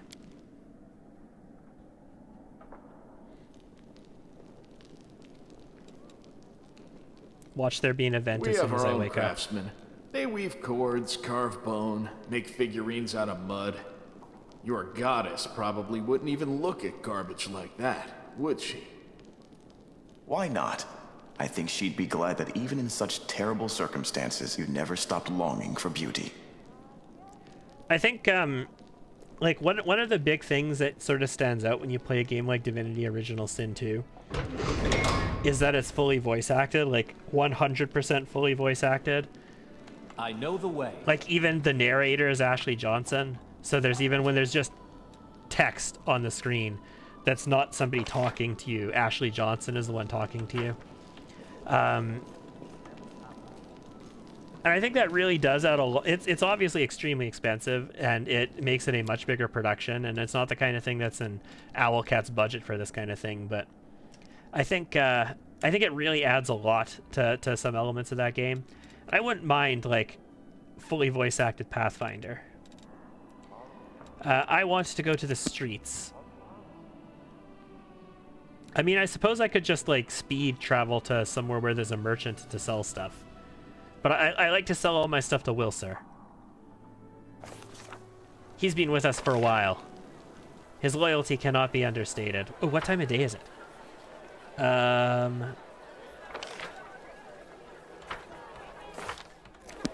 I can see it in the rest screen, but I don't want to go to the rest screen.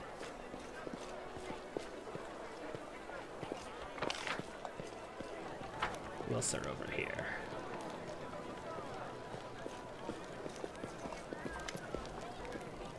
I've got a little something for you, Commander. Ooh, really? This lad's decided to chip in. You've been taking care of us, Commander, so we decided to take care of you. Please take this gift. Get yourself a magic ring or a new helmet. We'll be very happy if you do. Really?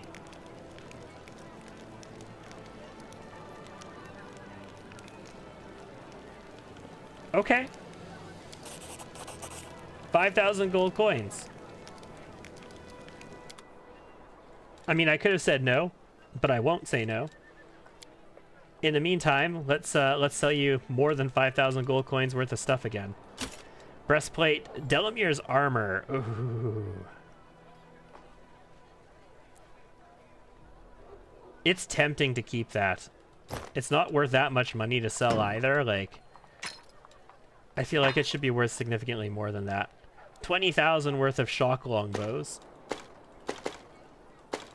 That's why I love killing them. Our keen composite longbow, we can just dump it now. Alchemist's fire, those pet things, we don't need that belt anymore. We're burning down our potions, lads. We're down to 15.5 pounds of them.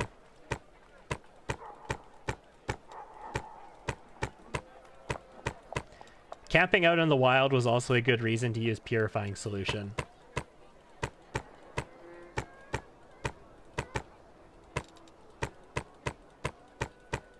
Wonder if there's any scrolls we can learn from. Maybe I should take a quick look for that as well. Oh, the Finian paper. We need to deal with that too. That can go. These can go. Other reagents can go. Magic essences we probably should have dealt with. Okay, good. Apprentice lockpicks don't weigh anything. I was like, do I have like 15 pounds of apprentice lockpicks on me? That wouldn't be pleasant. So that's 60 grand more stuff. I can probably just sell all these scrolls too, right? You know what? We'll keep them. We'll do a big scroll sell like when we get to Illusioneer or something like that. Maybe before that. I don't know. Not Nenio. Oh, I don't have a wizard anymore. I can't learn from scrolls now. Well, Nenio can. Nenio is still a wizard. If I use her again, which I will have to use her again for some stuff. Camellia, though, can learn from scrolls, so we'll do that. Follow my lead. Is anything else happening on the map as a result of what's going on?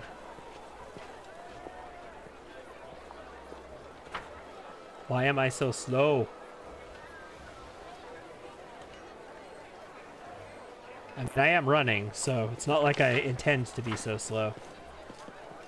Okay, Ember is not preaching to people, and I can't do anything with Social, can I? Nope.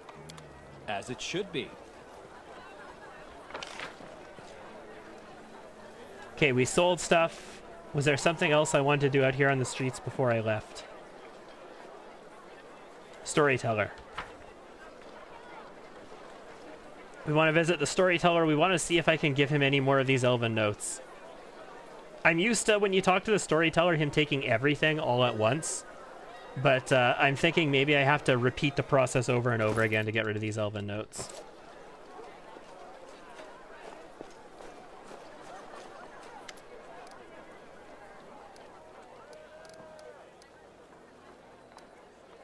I found a page that might interest you. Yes, you're right. Another piece of evidence from the past I have forgotten. Found a page that might interest you. Oh, we got something. He clenches the pages you brought. His voice becomes a bit younger and more energetic. It's been 2 years since I started to serve the darkness. She found me in the Ivory Labyrinth, her gaze piercing through all the protective spells as if they had been cast by an untrained apprentice rather than the last Archmage of Kionin. She is powerful and insidious. She is the perfect assassin. Her name is Nocticula. Nice. She invited me to Illusioneer, the city of demons in the depths of the abyss, the capital of the Midnight Isles. The Lady in Shadow highly values my ability to remain unnoticed. Kneeling before her throne, I listened to her praise and felt like a child being given a pat on the head for doing some simple chore for the first time. But this is no longer important. Now I serve a demon lord, for this is our agreement. She will help me decrypt the scribbles I copied in the Ivory Labyrinth. In return, I will serve as her new court mage and spy for her for the next 17 years. Now Illusioneer is my home, and Nocticula is my lady in shadow. Of all the places in the abyss, Illusioneer is the most civilized. My lady wants to make her capital the face of the abyss, a place travelers from other places can visit without too much fear. I don't care. I am here only to complete my service, get the promised reward, and return to Galarian. However strange as that may be, Illusioneer's demons treat me honorably. They hate me, sometimes growl at me, but they never attack. I prepared many spells and am ready to use them at a moment, but I've no reason to yet. I have my own tower in the upper city, not far from the lady's palace. I strengthened it with protective spells and set golems to guard it. I created a portal to Galarian at the top of the tower, one which only I can use. It will be my escape route if I need to flee urgently. I expect an attack every day, but it never happens. This might sound ridiculous and surprising, but I think the demons of Elutionera respect me. My lady in shadow had no reason to hide the truth from me. She does not care about my research. She offered me help out of curiosity. I am something of a bizarre pet to her, both funny and useful. She offered me help and I agreed. I must thank my lady for her generosity. 17 years of service for translating 17 phrases from Baphomet's Labyrinth. A bargain. I can't smell anything but sewage. I can hear some demons snore or death rattles. Hidden by a cocoon of spells, I keep invisible watch in the dirt alley in Elutionera's lower city. 2 winged shadows sweep past overhead, and a terrible stone-splitting shriek rolls like a tide through the streets. But it can't hurt me. I know the ways of the city, and have protected myself from Valexia's wild antics. My voluntary partner, a young half-elf named Kinney, sighs loudly and says yet again, "They are not coming." I shrug just as I have done every time before. "I'm not keeping you." Kinney frowns and turns away in response. I sneak a look at my friend. His unruly locks fall over his face. Kinney carelessly sweeps them out of his eyes, thinking about something. I find myself enjoying this gentle movement and look away, embarrassed. Have a little more patience, my friend. Soon our goal will be here. I am sure of it. Tell me about Valexia. I always want to say Vexalia, but that is a Critical Role character. This is Valexia. The maddest succubus of all those born in the abyss. Even my lady in shadow can't but smile upon hearing the latest mayhem she stirred up for fun.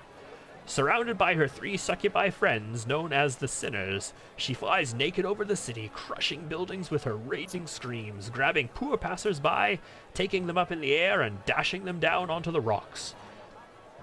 Getting into raging fights with no rhyme or reason. Truly, Valexia is the bane of Elutionera, but also its wild heart. I didn't expect you to find yet a partner. I didn't expect it either. Kinney is from Galarian, just as I am. He is a thief and a former slave. He escaped from the Cyclops of the dying empire. Wow, okay. I met him before I left Galarian for the Abyss in my old tower. A thief who sought not my life, but shelter, a place to spend the night, and protection from his former masters. My charms worked.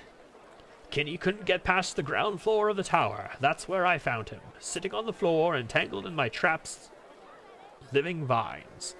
Did you have any mandrakes there, possibly, that might have done something to him, too? Because I might have killed them. I freed the hapless thief. I wasn't angry at his intrusion. I was even glad to talk with his restless youth for a short-lived folk. I had no idea how much I'd missed companionship. After that, Kinney often spent the night in my tower, partaking of my hospitality. Together we lived through the terror of Earthfall, and when the time came, I took him with me to the Abyss. Recently, he has even helped me carrying out some of the lady's tasks. Those that gave him the opportunity to take some money. Does he know about your goal? Oh, yes! We've discussed my plans many times, sitting at the top of the tower, nursing goblets of warmed wine. Kinney shares my love for the dear Galarian, and supports my desire to save its doomed civilizations. My friend is not like me at all. He is young, hot-tempered, and mischievous. He prefers to act and deal with the consequences later.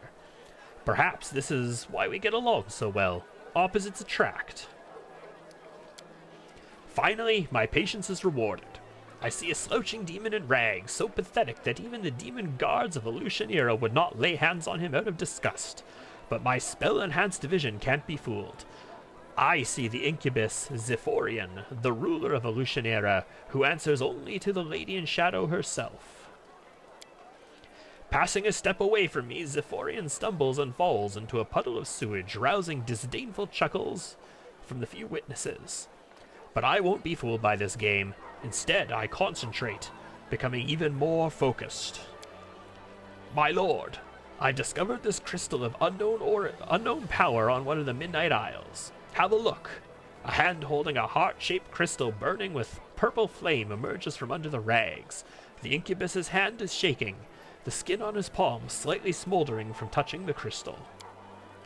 The demon's reflections in the puddle of sewage ripples and changes. I don't hear Zephorian talking to his mysterious lord. The incubus hides the purple crystal back in his rags. As you wish, my lord. No, Nocticula knows nothing of the crystals, I am sure. Of course, Lord Sokobenoth. I wince. I have no desire to stand in the way of a demon lord. Hey, it's Sokobenoth, our good buddy on the council. Sokothbenoth, sorry. Sokothbenoth, our good buddy on the council. The council of whatever our name is.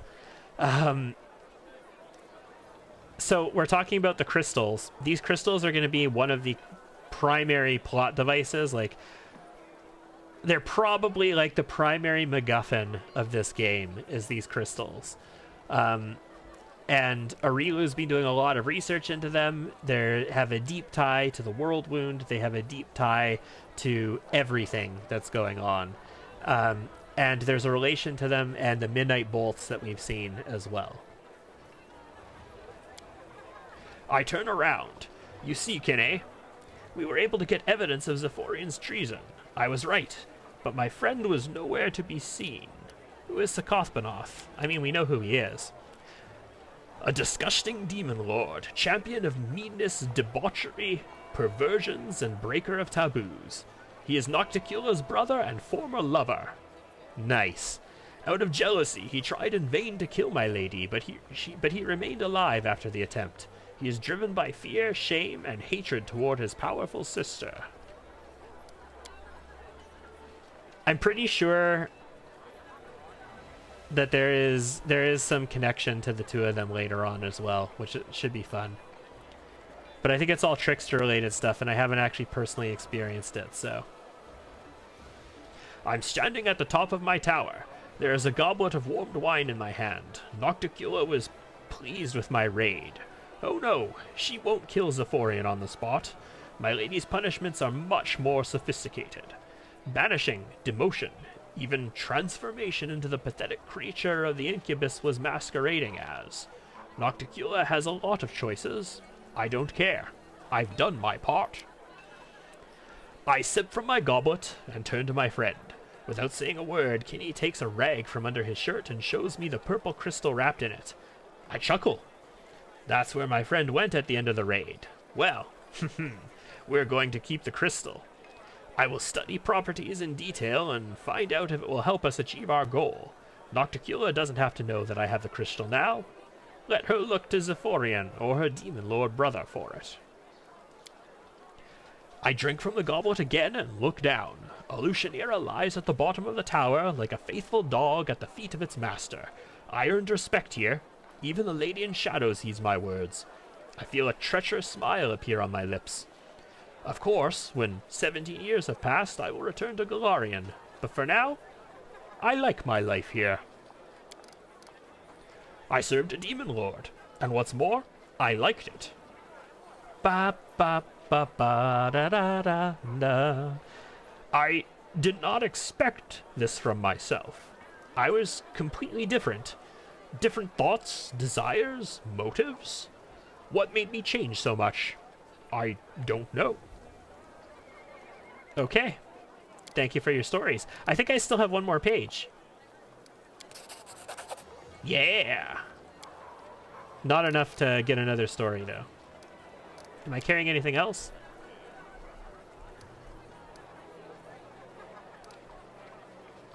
No.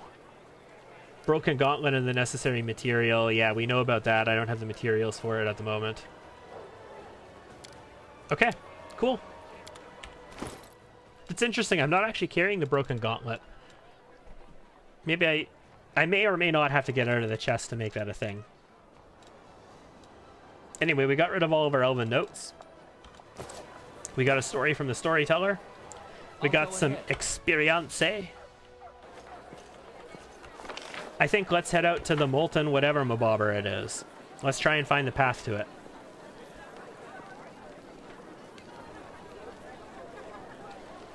That will be our next objective.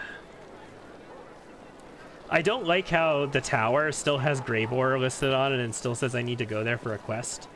Like, I went there already, I killed the dragon. Why do I need to go back with Greybore again? I don't want to go anywhere with Greybore again. I'm not looking forward to Greybore's next quest chain where I have to bring him out again. He is a good character though, guys. He is a good character. He's just not... He's not right for this playthrough. Okay, so... We want to get to the Molten Ska. It looks like we might have connection to the Molten Ska over here, which would require passing by these ravines and then heading down and then down and down and down. This is the ravine to the southwest. This is where we want to go. We went this way and there was no connection to it. We got all the way over here. We pathed down here, all the way up, looped around, and we might have still been able to keep going past the Ivory Sanctum and get to it, but I didn't want to chance that.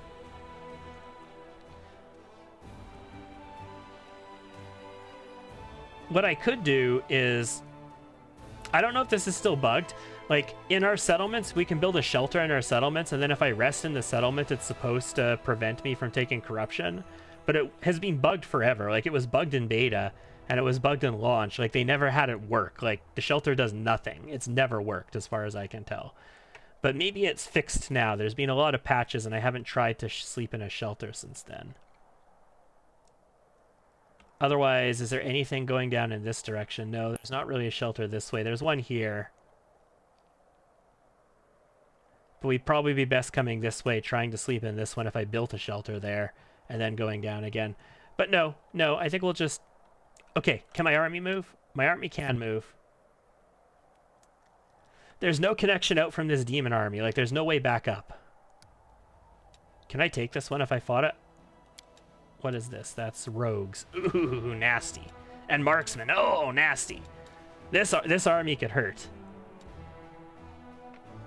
I would definitely want to hit that with spells.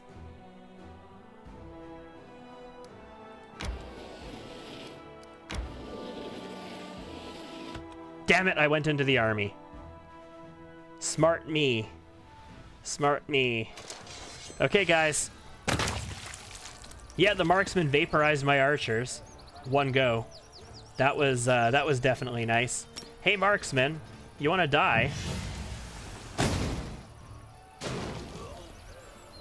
God, if I had initiative on them and I could have... Like, if I acted with any of my guys first, I could have vaporized that and prevented the whole thing from happening. Rogues are quite potent as well, guys. We're definitely going to be looking to take them out. Hopefully we just don't take too much damage.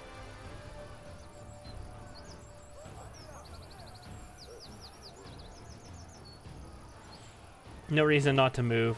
They're going to go after my clerics, right? Like, they love going after clerics. Killing 38 of them now is probably actually for the best. Deny them the ability to do more damage to us. Yeah, there we go. And I definitely need to heal that back. Smiting does nothing.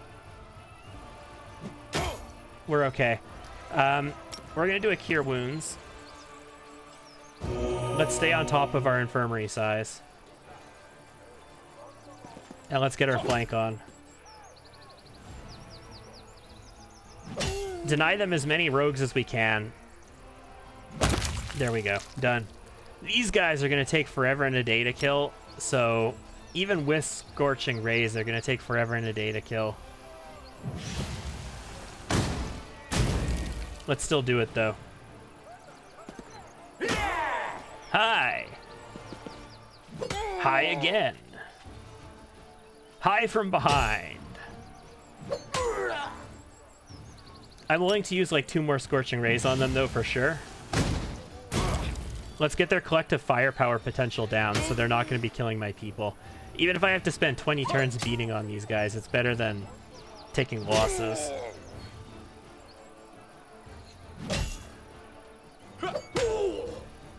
I don't need buffs to get my guys through this. I could Scorching Ray him and do just fine. I got a lot of energy.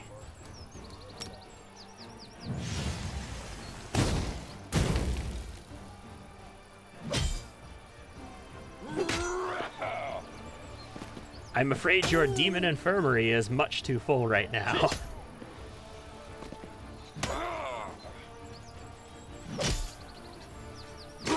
Yeah, shield bearers just eat a ton of infirmary space. So we are fortunate they didn't get a good hit on them, because if they got a good hit on them, it would be hard to heal people up and still be okay. I might actually need to heal a bit. I mean, I could use Lay on Hands. We'll use Lay on Hands with our clerics this turn. They're not going to have enough people to do significant damage to me anymore. We definitely have infirmary space left, so I'm fine with that.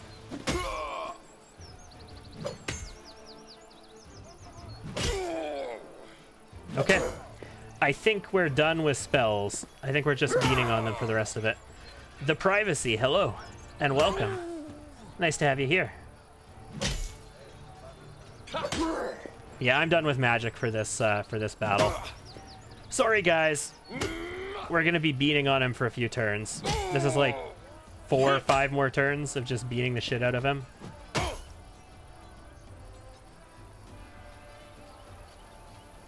I keep missing. How do I go about getting around AC? What do we mean getting around AC?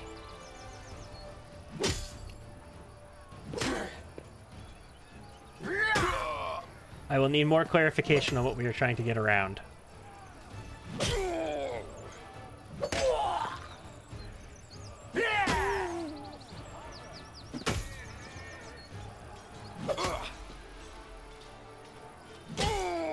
I think we're gonna Lay on Hands one more time. He's killed, what, 2 of our people? 7 of our people. Ball sack. I just want to make sure the infirmary has space in it. Oh, how do you buy, like, how do you beat people's AC? I see. You roll 14, 15, and the monster has 16 AC. Gotcha. So there are a number of ways to deal with people's armor class. Brute forcing their armor class is the first way, which is just focus on getting your ability, like your modifiers up. So if you're a dexterity attacker, get your dexterity up. If you're a strength attacker, get your strength up.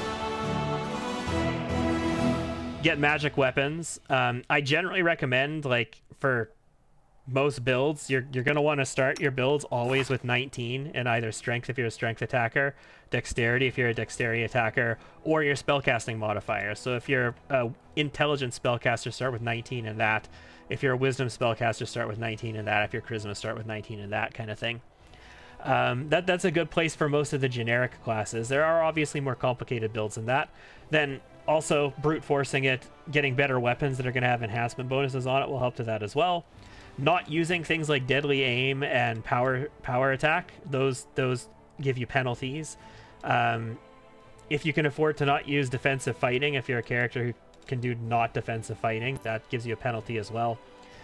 There's a whole bunch of number of ways to brute force it, but once you get past brute forcing and you're looking for other more interesting ways to get by AC, check out what their flat-footed AC is. Check out what their touch attack AC is. If they have a low touch attack AC, try casting spells at them. If it's not late in the game and you don't have a lot of spell penetration yet to get through spell resistance, use Snowball, because Snowball ignores their spell resistance. Like, you don't need spell penetration for Snowball. Sure, it's a low-level spell, but it's a touch attack, and touch ACs are low, and as long as you have a good dex, like, you should be able to hit that touch AC with the Snowball and do a little bit of damage, and eventually you can kill things and get through them that way. Things like Maguses have the ability to use Prescient Attack or Dimensional Strike that deny people their AC bonus or hit their touch AC. If it's undead, hit them with a Cure Spell. Cure Spells are touch attacks, so you're hitting their touch AC with a Cure Spell. So if they're undead, that's one way of dealing with it. How do you tell what your modifier is? Your attack modifier? It'll be right here. So in your character sheet, your attack modifier, or in your martial sheet, you'll see your melee attack modifier here too. So the first one is the one you really care about. The first one is the first attack. The second one unlocks once you get to base attack bonus 6. And that depends on what class you are. If you're a martial class, that'll happen at level 6. If you're a 3/4 class, that'll happen at level 8. And if you're a 1/2 class, like a wizard or a sorcerer, that won't happen until level 12. But the first one is the one that really counts for what you're doing at. That's going to be your attack modifier right here, that plus 17 for him. My Lan, like Lan is a fighter. My Lan has a plus 25 attack modifier, so. And that's with power attack on, so he has a -4 penalty to his attack there. So he could potentially, if I had to overcome really bad AC with him, he could go to 29. And then there's other ways to overcome AC. Like, for example, using high threat range weapons. So the Fauchard is an exotic weapon that crits on an 18, a 19, or a 20. And I have improved critical on land, so its threat range is actually 15 to 20. So you see its critical threat range here.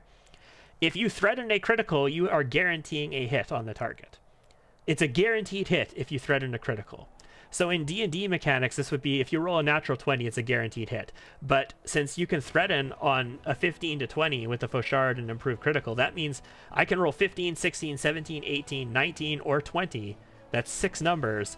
And the target could have 50 bajillion AC. I still have a guaranteed hit on it. The modifier doesn't have to be higher than their AC. The modifier is what goes onto your roll. So if Lan was to roll a 10, plus 25 means his roll would be 35. So that 35 is what has to overcome their AC.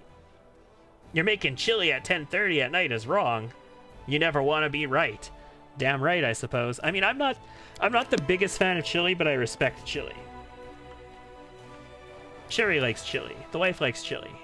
She's into it. I can respect chili.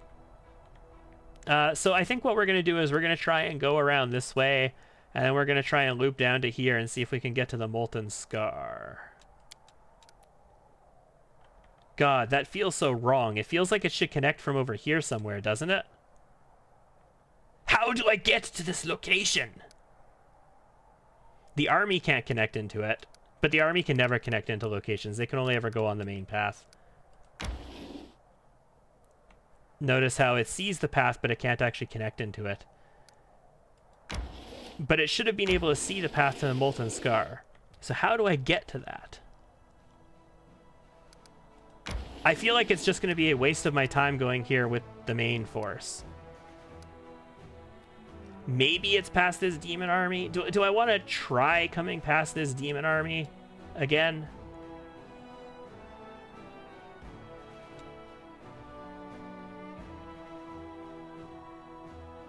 Or is this a dead end? Okay, guys, I'm going to try and go past that demon army. And if it doesn't work out, we're going to have to go back to Dresden and rest again.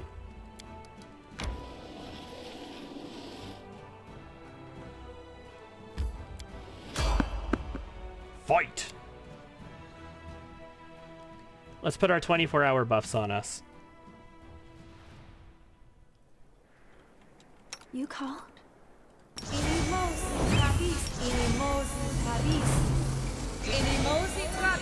Rules are made to be broken.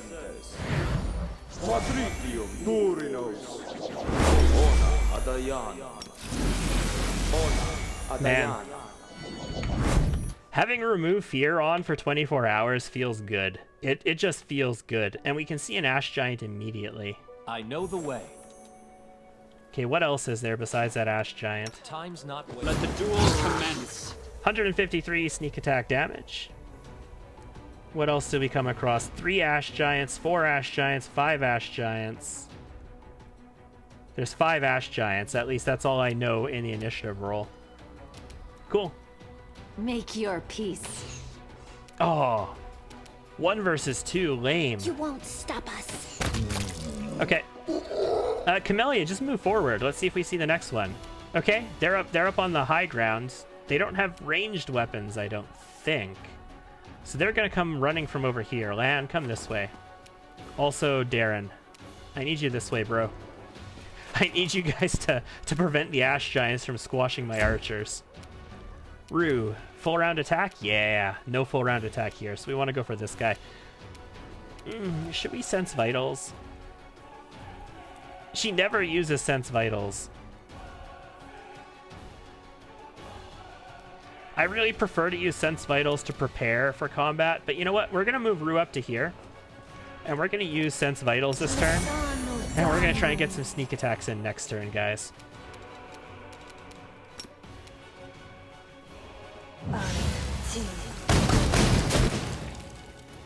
That's about half of his HP. That's acceptable. That means I can shoot this one. 145. Oh, damn it. I need to be studying. I need to study them. I moved to get there, so I use my move action anyway, but still. There's still like 2 more of these giants on the map somewhere, so I'm thinking they're probably down here. Camelia's going to stay put just in case. Hi, Mr. Ash Giant. Hi, Mr. Ass Giant. You know what? Just wait. Where's this? Where's this one? Yeah, he is down here. Okay. So the thing is, I think Rue can kill both of these guys with sneak attacks up. Lana's going to go down there. Darren is going to hold up here because he might as well. I think Rue could probably kill both of these guys if she hits and can apply her sneak attacks from Sense Vitals. I will resist.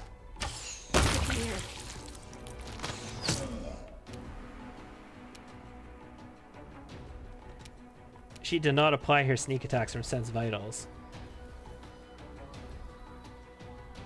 Allows you to make sneak attacks as a rogue ability of the same name, dealing additional 1d6. Does additive damage, blah, blah, blah, blah, blah, to a maximum of this stacks with other sort. Okay. So they actually have to be flanked as well with that. It's not impromptu sneak attack. Damn it. So I use Sense Vitals a lot with Arcane Tricksters. Arcane Tricksters have impromptu sneak attack, which allows you to get sneak attacks when you're not supposed to be able to sneak attack. Sense Vitals still requires you to be able to sneak attack. So either they have to be denied their dexterity bonus or they have to be flanked. Okay. That's cool. I can still deal with that. Let's Tim this guy. Actually, no. I can hit all of these guys. Let's fireball. Respectable. I'm gonna shoot the ones that are next to each other for AoE. Nice. And Camellia can just murder death kill this one. Turn Arcane Strike on, Camellia. Go for their hearts!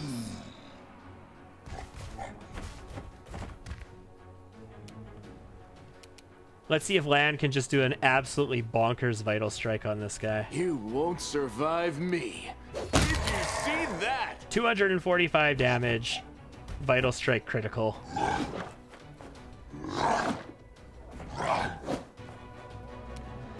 Can somebody else get on these guys? Yes, I can get Darren in here. So what I'm doing here is I'm establishing a flank. You need 2 characters to flank them. And because of the flank, Rue should be able to sneak attack this one.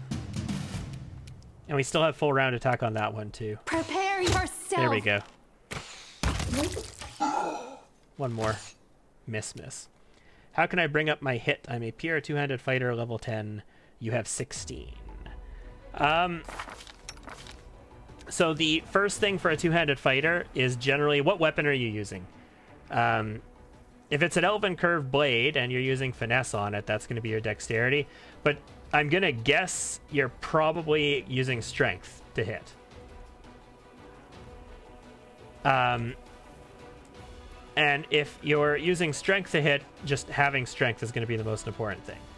So you're going to want to have... You would have started with 19 Strength, and then you would have just built your Strength up every time you get a level up. So you would have been able to put 2 in it, so you'd have gotten 20, 21 Strength plus whatever your belt is giving you. So hopefully, like, if you're level 10, you probably have access to a +4 belt. So you're probably at 25 Strength at that point. At level 12, you would get your 26 Strength, is what I would advise you to be at. Which is going to give you +8 to your attack already from just that. And then there's a few options available to you. So we can take a quick look through my hits to here. So we're getting +8 from strength.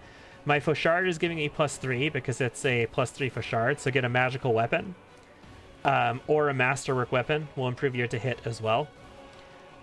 Your buffs, I mean, as a two-handed fighter, you're not really going to have buffs if you're playing solo, unless you use potions for it.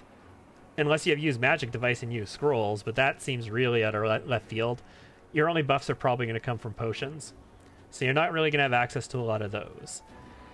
Weapon focus. So the weapon focus feat and whatever weapon focus you're taking is going to be really important because that's going to give you an extra +1 to hit with that particular weapon. But it does lock you into that type of weapon. Two-handed fighting training you're going to get as part of being a two-handed fighter.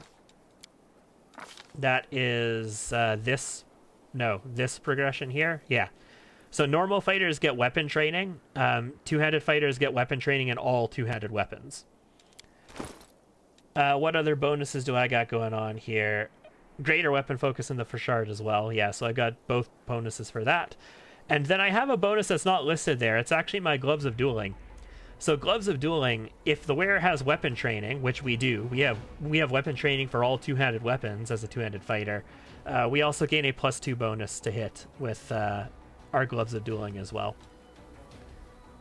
So that's sort of how all of our bonuses add up together. And then you can get more, like, you're not playing in a group, but if you had a group, things like Outflank with a party member get you more to hit on things and so on and so forth. Surrender or else. This should do it. Follow my Okay, lead. Ash Giants have been murder death killed. Yeah, a two-handed fighter would be a very challenging solo playthrough. I love me some martial classes, but they're gonna have a lot. You're gonna have a lot of challenges you face to play solo with them.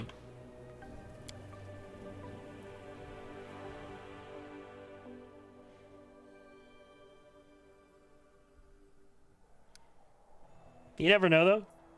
Things can always be a lot of fun. All right, we're going to continue on this path. We're going to attempt to see if there's a way past this demon army. If there's not, if this is a dead end, I'm going to have to teleport back to Dresden and take the long way around this way and see if I can get into the Molten Scar from there. Like, there was no connection along this path. Did I go along this path? Hold on, no. I came down here and I went this way, didn't I? And then down this way? I never actually went up this path recently. There might be a node on this path that I just didn't know about until I detected Molten Scar. Damn it! There's so much pathfinding that must be done. You'd think this game was called Pathfinder. We're gonna have a fight with these guys as well. We're doing nature checks already. Ember is fatigued. Camellia is fatigued and I am fatigued. Yeah. Oh, I could have tried evading this, I guess, but let's kill some demons. Maybe get some more shock bows.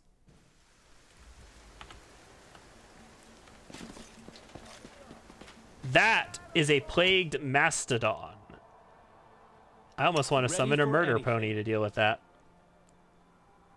You have given your cat a bunch of nip. Excellent.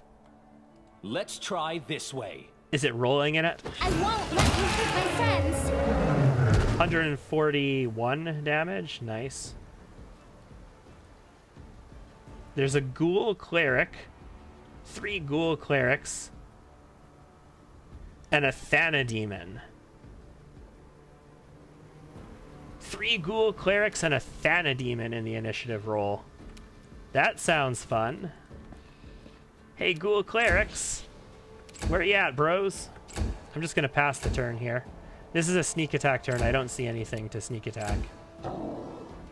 We passed Camellia's turn. I shouldn't have done that. I shouldn't have done... Oh boy, I should not have done that. Okay. Level 15 Outsider. 21 AC. 17 Flat-Footed. 8 Touch. 24 Spell Resist. I should be able to overcome that. Ember's penetration is what? It's 27, right? Is it? He's rubbing the toy. It's all over. There are also some loose nip in his cat tree. Nice. Immune to poison, death, and acid.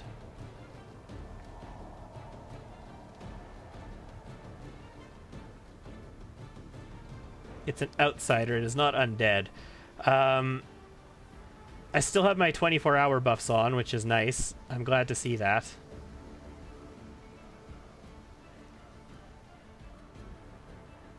Okay, well, I can definitely get through that spell resistance. So I think we're going to Scorching Ray this clown, because his touch AC is very low.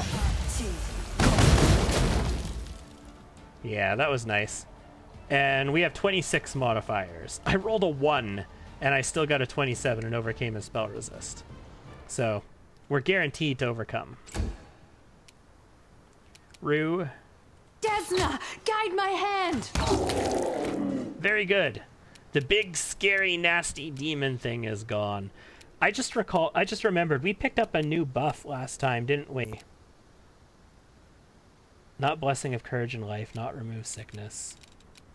What did we get? We've got Heal there. I swear we picked up something. Not Sin Eater. Did we not get a new... Blessing of Luck and Resolve Mass. Yes, that's a new 24-hour buff. It's right here. Put it in place of Death Ward. Put that in place of that. It's a personal buff. It can go over there. Yeah, that's a new 24-hour buff for us. I should be using it as well. I mean, it uses my top-level spell slot, but whatever. Darren, go find these ghoul clerics. Where you at, ghoul clerics?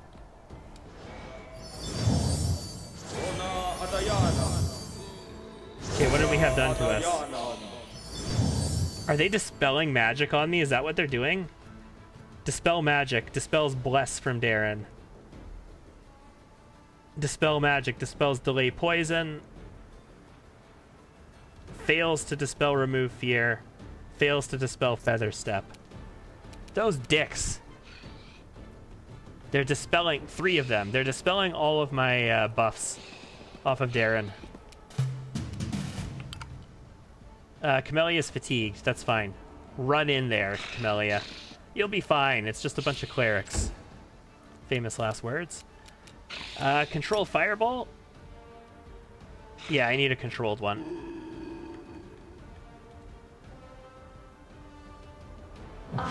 I don't even need to check their fire resistance, because we have Ascendant Elements. It doesn't matter. Rue cannot get a full round attack. So move as far as you can, and we'll take a shot on whoever you have range on, which is all of them. Make your peace. That's a start. Darren, you're not fatigued, but you can't get a charge, so let's just get you in here. Let's establish teamwork feats, because outflank will be useful. This will hurt. Very nice. We killed 2 of them. Nice. So what he did there, he cast a spell while in melee with me, so I got attacks of opportunity on him, and just, like, effing wrecked him. That's under the ground. This loot is down below the ground. It must be a giblet from the guy or something. Hey, check that out. A quarterstaff. It's just a quarterstaff plus 2, but damn. Nice magic weapons. You're a good person. I like you. That was kind of adorable. See, having Ember in the party is kind of cool. Also, thank you for the follow, the privacy, a little while ago. Good to have you on board. Okay, now, is this a dead end? It is not. Oh, thank the baby Jeebus. We made it to the Molten Scar, ladies and gentlemen. Holy crap. It's only taken us 2 hours and 16 minutes of this being my primary objective the entire time to get to the Molten Scar. All right, let's rest. That'll have to do. Another campsite where I will pray for Desna to send me a dream. And another disappointment when it doesn't come. Don't worry, Rue. You'll I get have dreams scary eventually. dreams sometimes. Or Sadly, sometimes I they have will be good nightmares, ones. but But then I'm sad when I wake up and realize we can fix they're that. not real. Maybe having no dreams is better?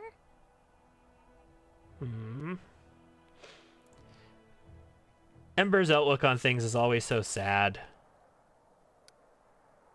It's always depressing, almost.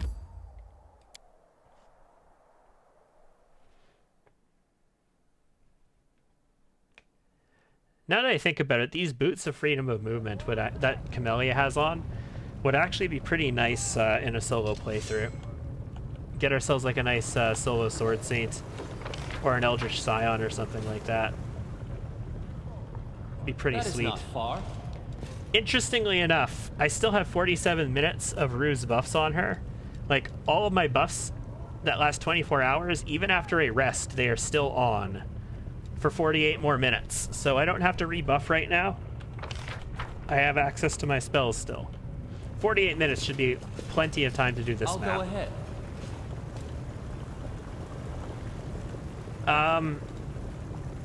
Fighting for a righteous cause is certainly different from a simple massacre. The former is more bloody and performed with brutality. Let's just take care of a resist fire now. Guys, whether you know what's coming or you don't know what's coming, if you go into a place and either the game clearly shows giant seas of lava or the DM clearly explains that there's giant seas of lava, I highly recommend just, if you have resistance to fire, just make sure you've got it on, right? Like, this makes sense. We'll make things right. Also, let's turn this on so that I don't forget to. Maybe you won't need it. Maybe you won't. Maybe everything will be fine. But if there's seas of lava, you should probably use it. Feathered beast, I'll choke all of you. Get your talons off me, you damn dirty Brock.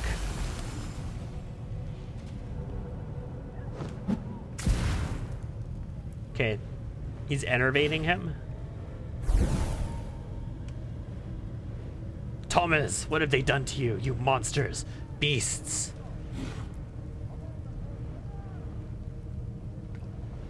Now get the second one over here. Stop the Brock sorceress. Hi, Mr. Brock. Nice to see ya. I am prepared. Let's have fun. Holy balls. 141 damage to the Vrock. So the first time you encounter a Vrock is probably going to be in Market Square if you complete the summoning circle inside the building, and then you encounter it near where Holruten is in Market Square. And it's a pretty fight at that point in the game. Pretty hard fight at that point in the game. But when you're level 12 and you have Greater Vital Strike on a Rowdy Rogue and a crap ton of sneak attack dice, they tend to go down. Like, they go down. I can shoot here, and here I can hit all of them. That's as far as I can go because I need to take 5 to do it. But I need a controlled fireball because Camellia is still in range there.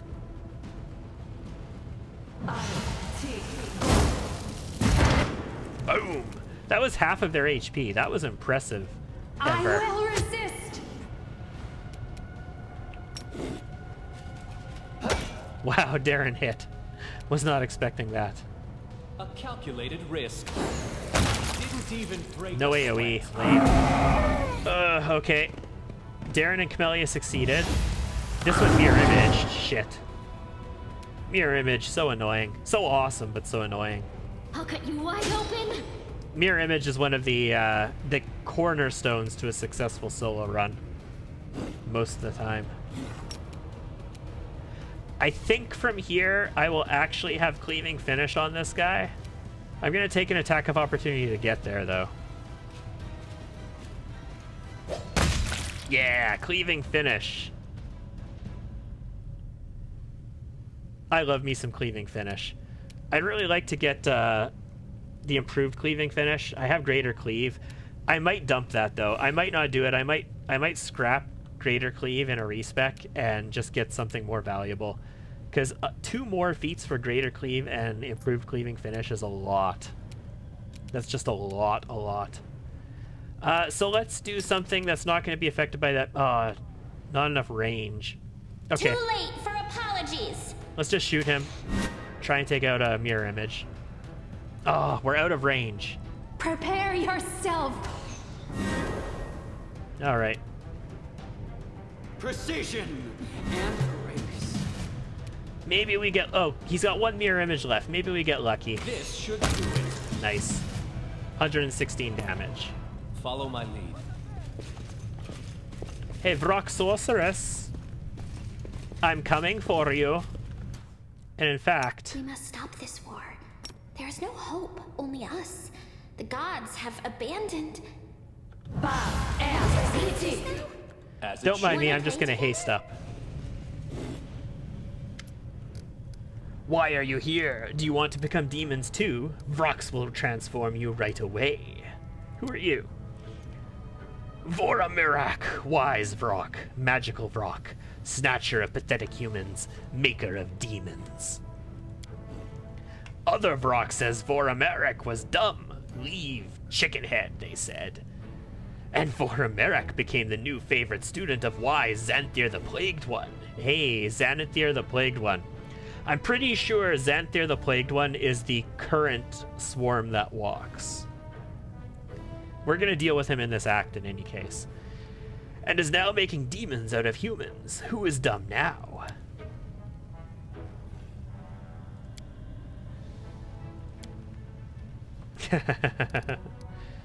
What are you doing here? I'm making an army. Thank you for this exposition dump. The evil guys always reveal too much information to the good guys. Oh, maybe not the good guys. To their opponents. Xanthir the Plague One told her to fly here and gather an army. Harm humans. He doesn't have time to do it himself.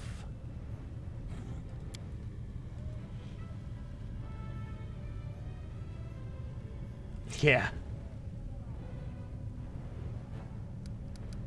Where did you learn how to do this? Old knowledge. The wise Vrock read it and did it. It's amazing that you can read at all. The Vrock is truly wise. We'll intimidate them. What? Have you come to get the paper? Take your stupid paper. The Vrock will find new one, even better, and Vrocks will kill you. Kill you. And he runs away. The heartbeat quickens. I can't say no to a piece of paper.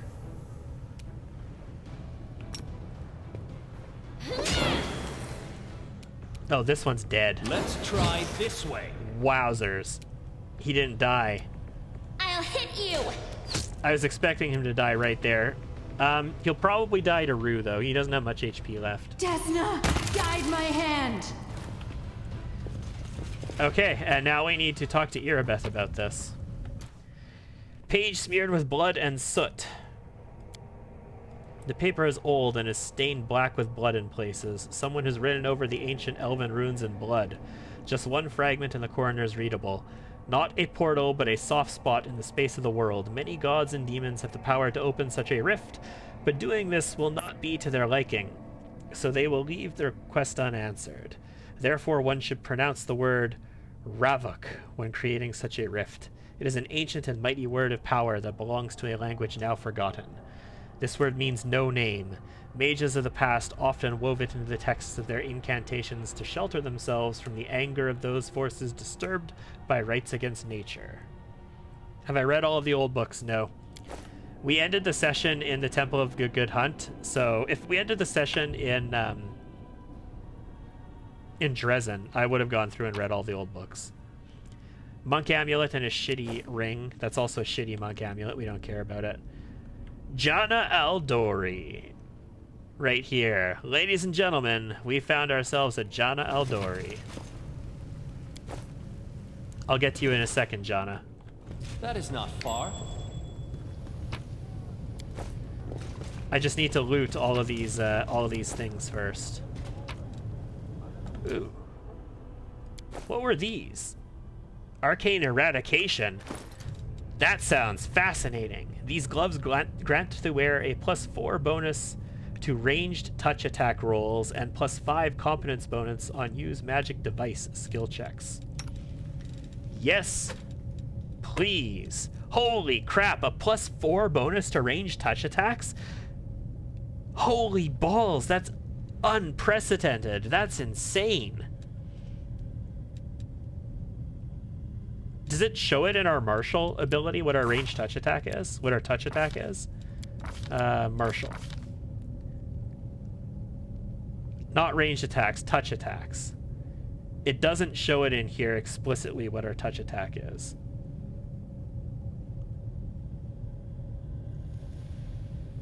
Well, I mean, it'll be without the bonus on this, which is +1. So it'll be 13 + 4 now. So it'll be 17. Am I crazy about that, or is that correct? Damn! And use magic device bonus as well. I mean, we haven't really used a lot of magic devices, but yes. Thomas!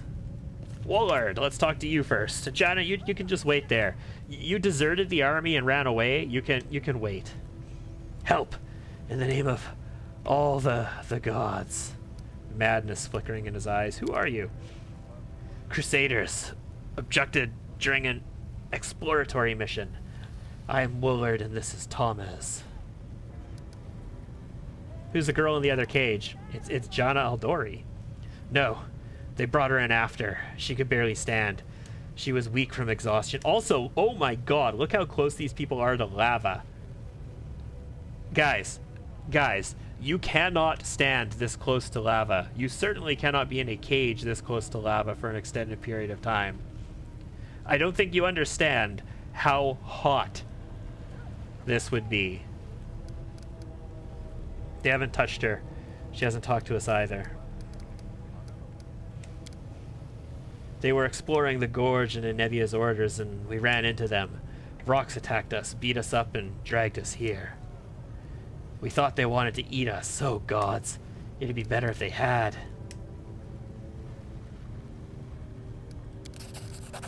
We have families, Commander. Save us. Yes, yes, yes. What did they do to you first?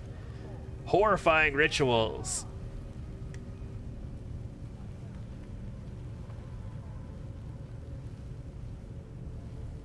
Far from the first they've done this to. Excellent.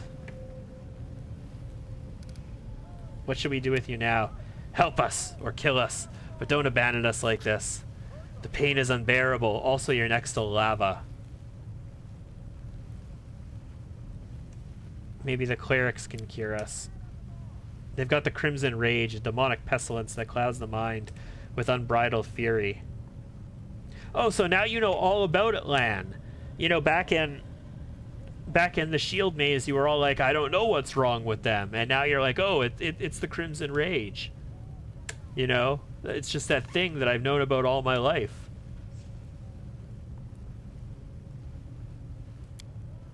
Look at me, warrior. I know what you're feeling. Yeah, so the companions who are speaking up are on the side of bringing them in. How do you suppress the rage? You want to know my secret? I don't. What is there to discuss? They have been mutilated. They are in pain. Killing them would be a mercy. If you're not willing to do it, I'll do it myself. Of course, not Camellia. Because Camellia wants people to die. And very soon, we will have Camellia experience killing people. But I need to wait for the event to fire. You're taking after your old dad. Ooh. So with the Eon Mythic Path, we could say something. Also with the Demon Mythic Path, we can.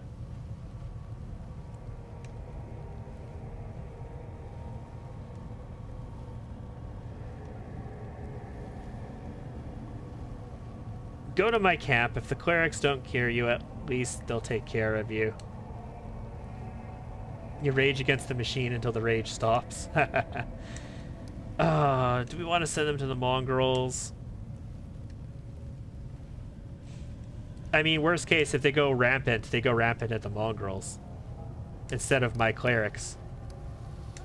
I mean, we have greater restoration. I have access to restoration spells, guys. Why don't I just... Why doesn't Darren just take care of them right now? Go to the mongrels. I mean, the mongrels are kind of good ordinary folk as well. Don't say they're not, but Lan specifically invited you, so.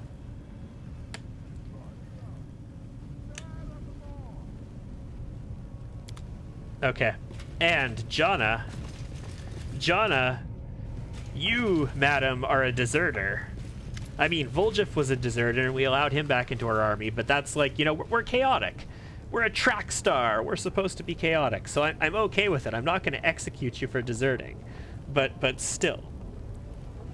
Knight Commander, it's you. How did you wind up here? I got lost. I lost my way when I ran. I walked and walked with no food, and then the Vrox came in. Did they perform the ritual on you? Not before you got here. They said I'd be next, and I couldn't do anything. I just had to watch and wait. So what do I do with you now? I know you're angry with me because I ran. I left you in the middle of a fight against the demons. I deserted my duty, but it was my first real battle against actual demons. You are a sword lord.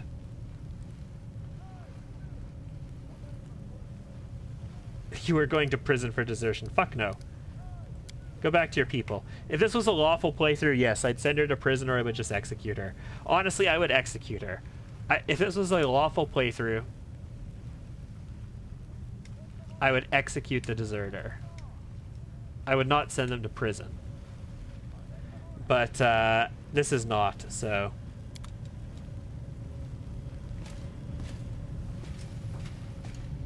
Let's let Sela get annoyed over the fact that one of her friends is free. And we never even needed fire resistance, guys. Okay. So that like 10 minutes of exploration in that map took us almost 2.5 hours to get to.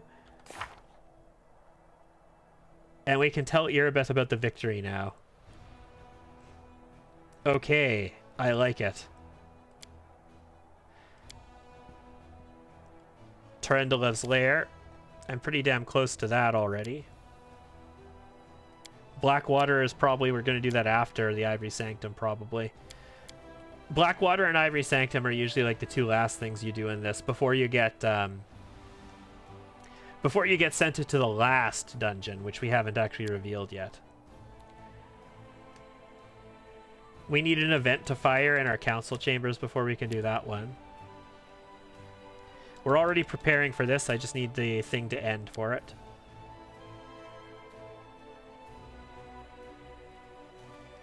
I need relics repaired. Ugh, gross. Not the mongrels, the fact that I have to go back to Nithal. So I gotta go all the way to Canobras to make that happen. That's a bit of a pain, is what that is. Okay, so now that we've taken care of that, what should we go to next, guys?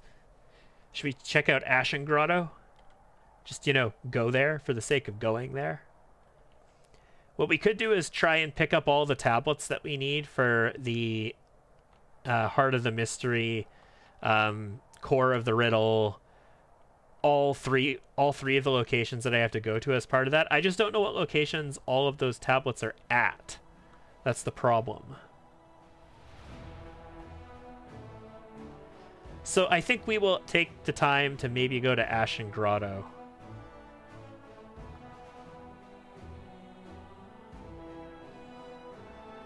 You know what, let's do some pathfinding. Can I get by this army? Nope. Time to fight. Will you go evil for your Lich playthrough? Yeah, no, our Lich playthrough is going to be evil.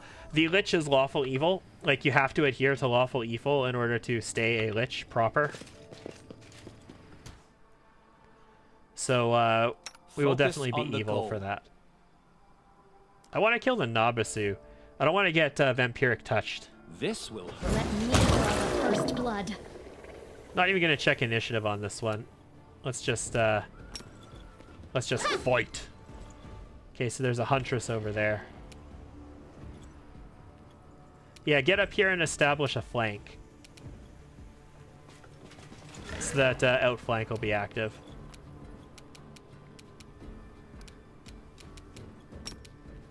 Oh, I can throw a fireball where I'll affect all of them and not my people. So we'll use the normal fireball here.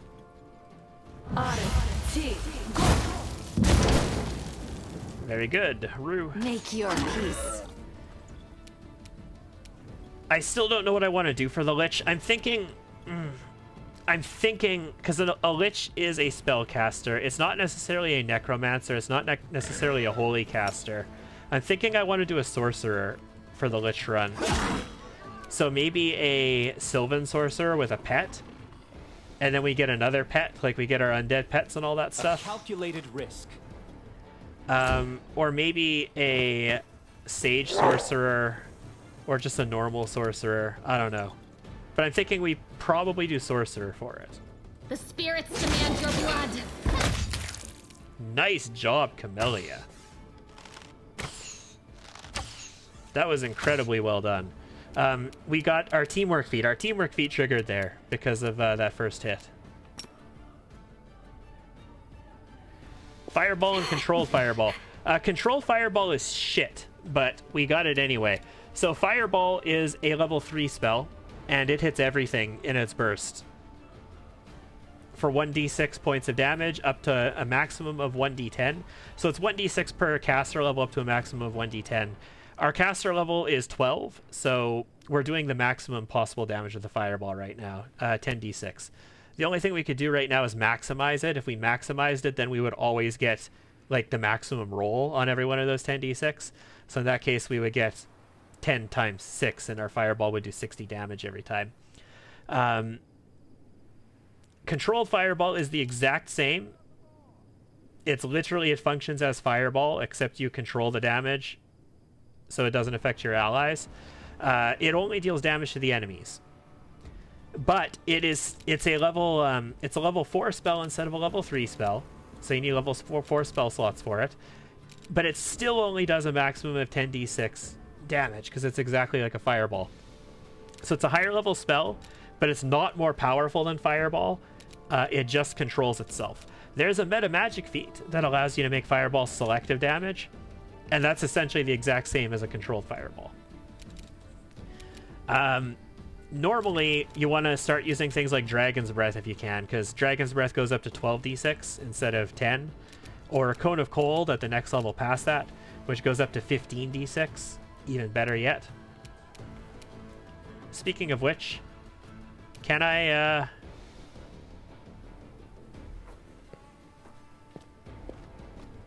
Can I reach her with a quick Cone of Cold, but it's actually fire? Oh no, Darren's there. Damn it, Darren! Why you gotta be so annoying? Alright, we're gonna Scorching Ray her then. Rue, one shot. Yeah, she's not in range. One shot. I will resist!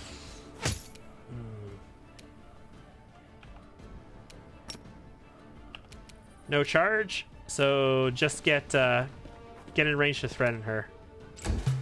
It's not gonna matter, I'm gonna kill her right now anyway. This should do it.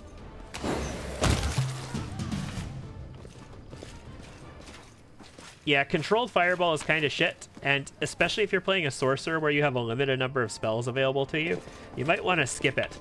But, I mean, there's not that much at level 4 that I want to take in place of it, so I'm okay taking it.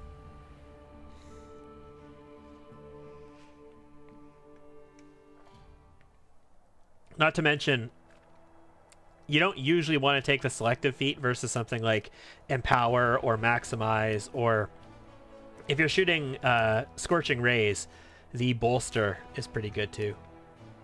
Looked like there was an army there for oh, there is an army. I'm on top of it. Never mind. Ha ha ha ha ha. Fight! We're just gonna Pathfind for a little, guys. We're gonna see what map we get to, and we'll clear that map. I feel like it was such an exhausting effort to get that first mission done today, and I focused so much on making one thing happen that I feel like, okay, I shall not be swayed now from we my can do path. whatever we want.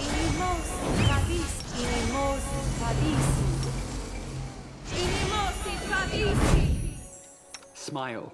The world's not ending just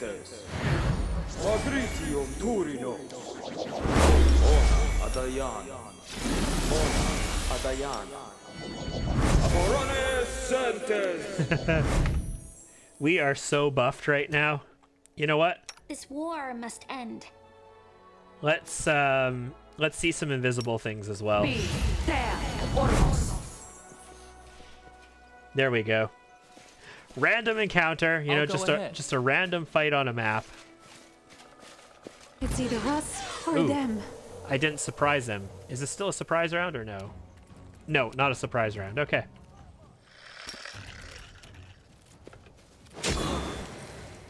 All I didn't do is haste. 4 attacks. Rue, make it happen. Prepare yourself. That's like half of his HP. A Huntress.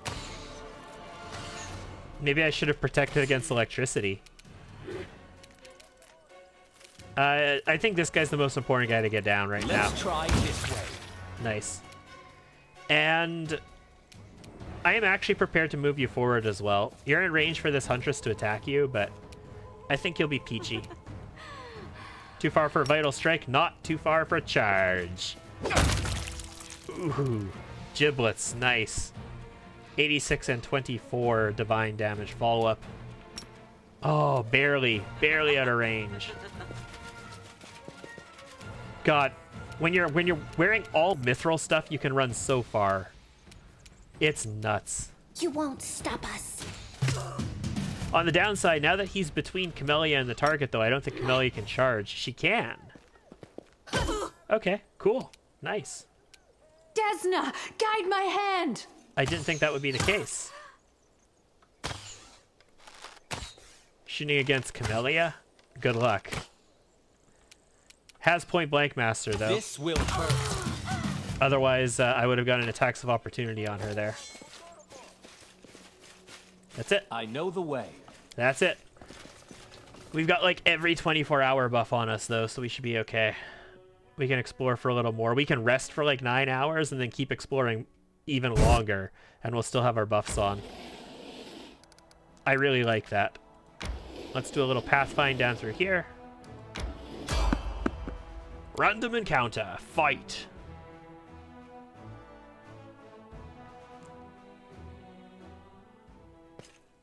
I am kind of glad we're taking some time today just to explore the map a bit. It's sort of diffusing that I have to get to the next objective thing. Isn't that boring after all? I saw it and I was going to stop as soon as I saw it. Damn it! Okay, I've got freedom of movement on me, so you don't do dick to me, Shadow Demon Votary. I'm gonna turn Arcane Strike on. I'm fatigued. You are Bullshit. today's sacrifice. Okay, I can shoot.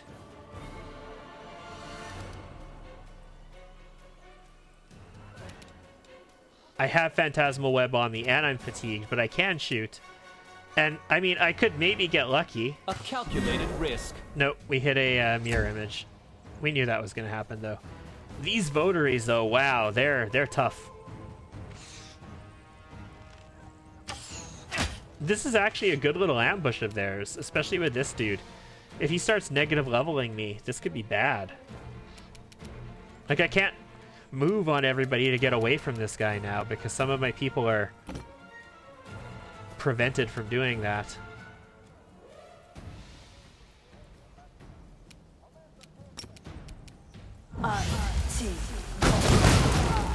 Yeah, they got a lot of HP.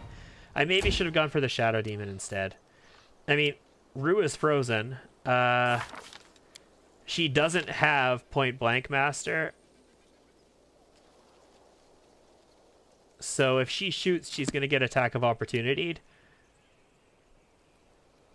And that guy's a pretty badass two-hander, so we're probably not shooting this turn, since I can't move her.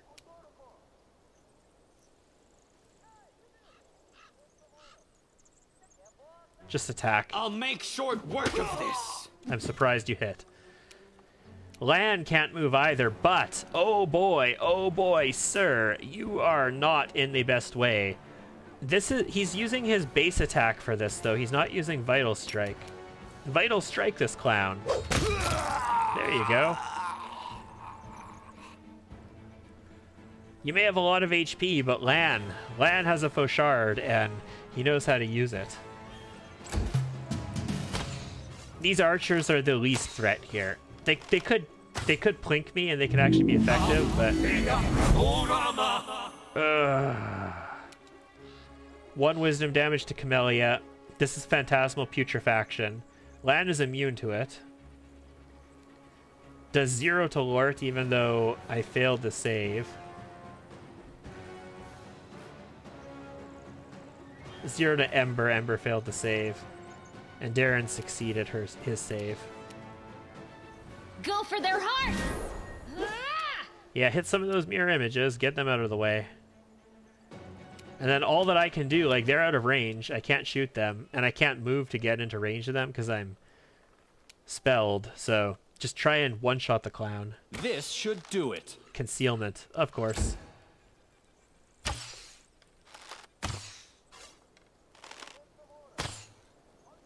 Shadow Demon votaries are not pleasant. You definitely don't want to get hit by them.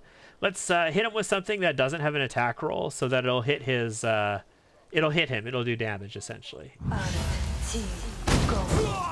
Not very much, though. Oh, boy. I mean, they're out of range again, so it's just 4 shots on him. Let's try and dispel some of these mirror images. Make your peace. 1. Oh. What I was made for. Let's just kill him entirely. That's even better. Let's engage the archers, then.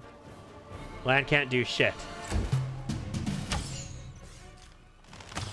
Hey, Mr. Archer, I am sorry to say this, but 1, 2, Camellia's coming for you. She can't charge you, unfortunately, because she's fatigued, but she can get right on your heels. I'm still frozen. They're too far away. Can't do anything. He doesn't have the feat, so he's switching to his melee weapon, which is perfect for us. Surrender, or else! I don't have any of my artillery cannons, though. Okay, Rue can shoot you. And Rue can move now, too. I will resist! Ooh, nice critical, sir. Nice critical. Out of my sight! Lan is still frozen. I'll cut you wide open! Lort fell the fuck over. He became nauseated. Perfect. Failed our fortitude saving throw. Failed a will saving throw. Failed a fortitude saving throw. Failed every saving throw in the book. Too late for apologies. Follow my lead. So, really, spells like this aren't supposed to they're not supposed to go away when battle stops. But when battle stops, spells like that are only relevant for the battle that you're in tend to go away after like 6 seconds or so. After about 1 extra turn. It's a setting in the difficulty settings. As it should be. And it's that way on normal. It might be that way on core as well, potentially. I don't recall. But that prevents situations like in the first game where you'd get like hit by like that web in the tree, for example, if you got hit by that. And all of your people would be stuck in the web for like the duration of the spell. With no enemies anywhere nearby, no reason to worry about it. You'd just be stuck there. Remains of a disgusting feast. You can procure reagents. I don't care about that. This is the actual location, though. I don't know which location I have the tablets for. It's probably not the core of the Riddle. But maybe it is. I don't know. Let's go to Ashen Grotto. I'm feeling like Ashen Grotto, guys. And to do that, let's head to Dresden. So we'll teleport to Dresden. We'll get a good night's sleep here.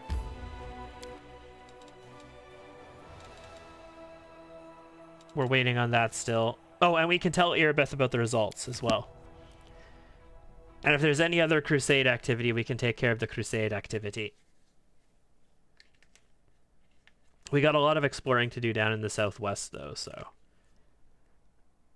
we'll need to head down there soon. I just want to take care of the locations that are near Dresden first. Hey, no scripted stuff. That is not far. It's been a couple days, hasn't it, since we've been back in the city? Beth.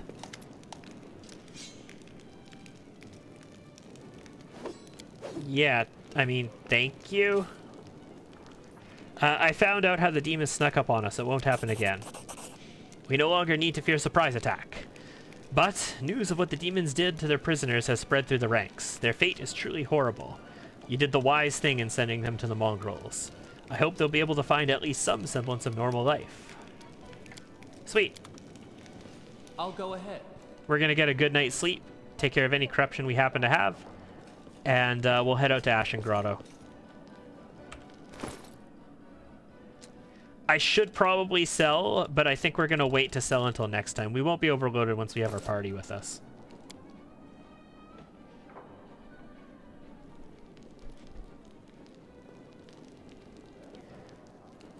Love that plus 23 on Your a people have DC 10 suffered meal. greatly, but they never forgot their mission. It's astonishing how strong mortals can be when they have hope. My people would be surprised to hear you say that. Mongrels lost any hope they had a long time ago. They're just afraid to admit it. Sad. So it was a holiday this week. Thursday was a holiday. And the screwed up thing is that Thanksgiving is next week. Like, not tomorrow, but next Monday is Thanksgiving. So it's just like holiday after holiday after holiday these days. Then Remembrance Day is 1 month away from that. It's on the 11th of November. So it's just one statutory holiday after the next. I mean, I'm not complaining about it. I am a fan of statutory holidays. It's just... it just feels weird. Like, there was a time in life where it felt like holidays were so far in between, right? And now it's just like every week is practically another holiday, it seems like. What's this demon army have? What kind of loot can I get from it? I'm kind of tempted to fight it. It's level 5. Unavoidable drill. That sounds exceptionally potentially useful. And my army should be closer to Dresden anyway.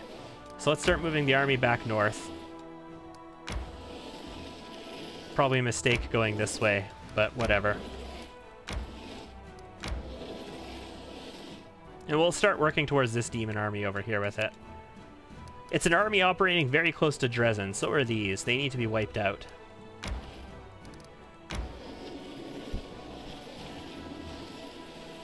I'm gonna get to Ashen Grotto. I'm gonna have to rest. Yeah, Ember's making nature checks. A few of us are fatigued. It's fine. I'll rest here. I don't need to worry about time limits or anything like that. And this just gives us more chances to have events happen when we go to Dresden. And I want events to happen.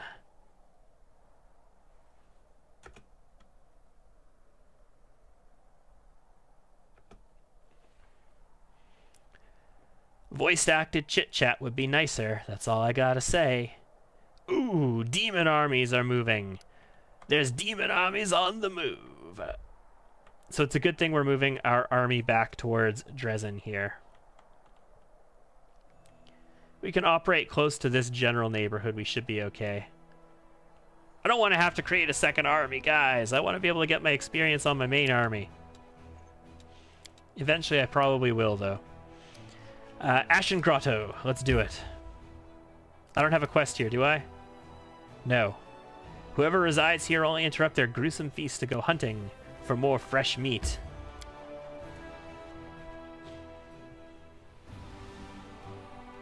It's 11:30. We got a little bit of time.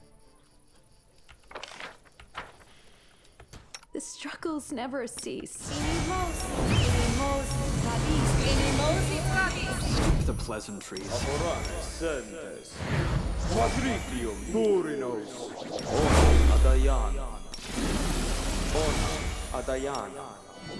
Amorone Synthesis. 24-hour buffs are on. As it should be. Anything this way? No. A little crevasse, but we cannot do anything with it. That's intriguing. Can I, Trust in yourself. Can I dimension door up there? Negative. Would have been interesting if we could. Let's head into the cave. I gotta test everywhere to see if dimension door is viable at every location I go to, just to find out. Hello, Mr. Ash Giant, who's on the ground. I know what to do.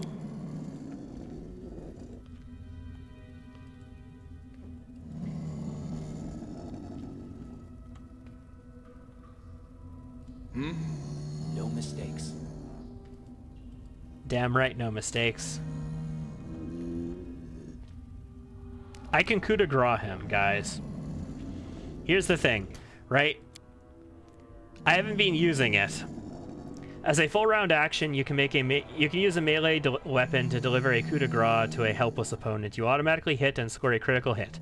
If the defender survives the damage, he must make a fortitude save, DC 10 plus attacker's base attack plus melee damage, attribute multiplier plus weapon's critical modifier, or die.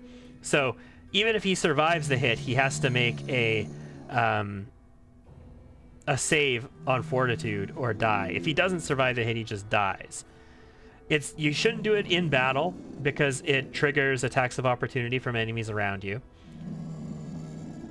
And you can't deliver one to a creature who is immune to critical hits. But Lan... Always be ready for the worst. Lan should be capable of using coup de grace on this guy. Quiet steps. Weapons ready. Especially if he somehow manages to sneak onto him. Let's just experiment for a second, guys. Even if we fail to sneak up to him.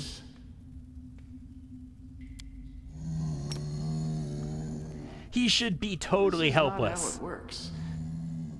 This is not how it works. That creature is absolutely helpless. 100% that creature is helpless right now. Doubt is the heart's greatest challenge. Well, you know what we're going to do? We're going to Vital Strike him then. Did we find trouble? No, they did.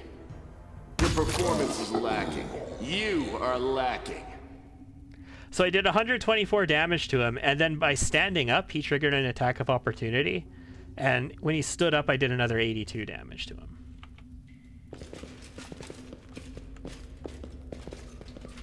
Anyway, he was 100% helpless. Ready for anything. Turn stealth off.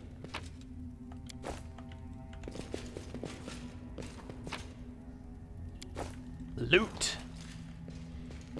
Hey, Ashen Giants.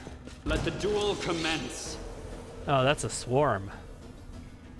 Tick swarm.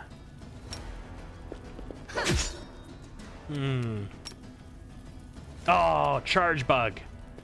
Damn it. That could have gone better. This is a Prepare surprise round, though, yourself. so we should be fine. Let's try this way. I'll hit you! People will say use burning hands against swarms. I say screw it, just kill the fucking thing. The spirits demand your blood! Don't dick around with burning hands when you can just kill the thing. A silver pocket mirror. That is not far. Heads rolling.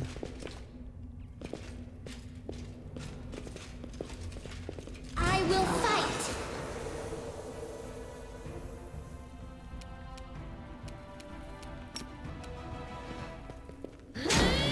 Ash Giant Wrecker. Fantastic.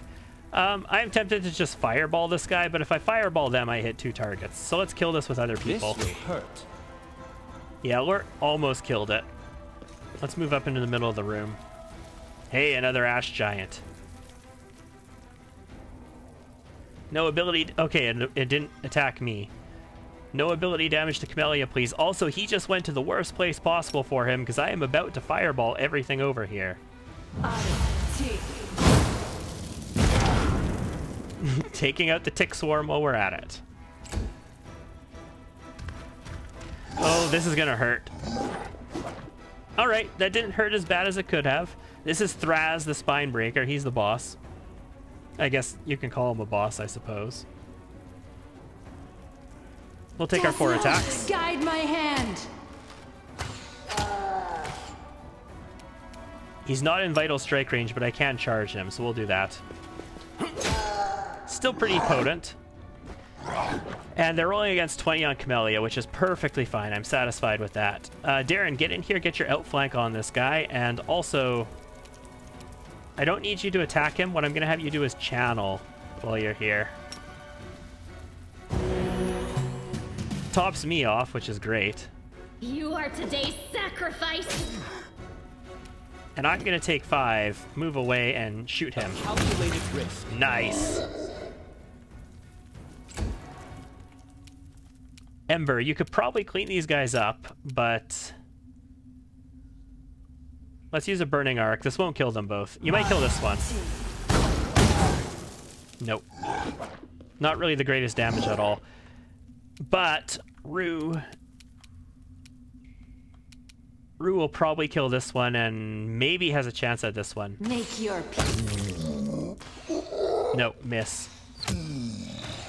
Would have had to hit all of those to have a real chance. No charge. Let's just get our outflank on him. That's a miss. 1 attack. Just 1 attack. He used cleave, that's why. Okay.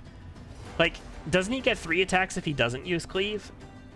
I mean, I guess he gets both attacks at his highest base attack bonus, but that just seems stupid to me. I will see to your demise. Like, you don't generally use cleave once you have enough base attack bonus to get multiple attacks, other than the fact that it gives you 2 attacks at your full base attack bonus. Damn it. Go for their hearts. 1 attack instead of 2 as a result of that move. This should do it. Cleaving Finish is great. I'll go ahead. You use Cleaving Finish all the time because you don't have to have an ability active for it. It's just any melee attack you make. Magic Essence, nice. And we got a recipe. Medium armor. This is just a shitty belt. And a great club. It is Nature's Kohler. It's an enhancement +3 corrosive great club. When it confirms a critical hit or kills an enemy, enemies in a 15-foot area must pass a fort saving throw DC 25. Nice DC for that. Or they will suffer 2d6 piercing damage as little bugs are awakened and leave this rotten great club. Ugh, disgusting. It's worth 17 grand. We're selling that. Nobody's using a great club in this party. I know the way. Honestly, I don't think I've ever used a great club on anything. It would be interesting to build just a great club for the hell of it, I think. What was this loot? Was it something that I skipped or I missed? It must have been missed. Yeah, definitely missed that. I would have taken it if I didn't. Okay. As it should be. Well, that's Ashen Grotto out of the way.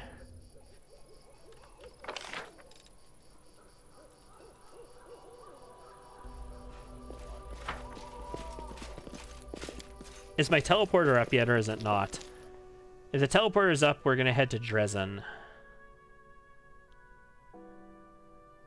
If it's not, I'm probably just going to march to Dresden. It is. Okay. All right. So, with that, ladies and gentlemen, we're going to call it quits here for the night. It's 11:36. It's been a 3-hour stream so far, which is about normal for a weekday evening, since tomorrow is Monday, and I got to go to work in the morning. Thank you for tuning in. Next time we are going to continue exploring the map. We're going to go to some of these other locations that we haven't been to yet. Maybe we'll do Vuljov's quest. Means I have to bring him with me. Maybe we'll start working on the quests for the Riddle. So the Heart of the Mystery and the Core of the Riddle down over here. There's a lot of stuff I want to do, though, before we head to the Ivory Sanctum. And the Blackwater Grotto or whatever it is. So we're gonna start hammering some of those things out. I'm hoping some really good events are gonna fire soon too. If they do, I'm definitely looking forward to it. In fact, I'm tempted to just enter the Citadel to see if they are firing right now, but I'm not going to, guys. I'm not going to. Screw it, I am. If they fire while we're here, I want you guys to see them. Because I'm going to try and read the books before the next session starts, just to see what kind of bonuses we can get out of them. And I don't want to like go into the Citadel and have storyline progression happen automatically when I get there, and you guys miss it. Okay, no storyline progression. That's going to be it for today, ladies and gentlemen. We'll leave off right inside of this chamber here. I'll probably be back tomorrow, most likely. If not, you know, it'll be sometime this week at some point. Thank you for tuning in. I have been Liz. This has been Pathfinder, Wrath of the Righteous. I hope that you get to join me again next time. Bye-bye. Have a good night.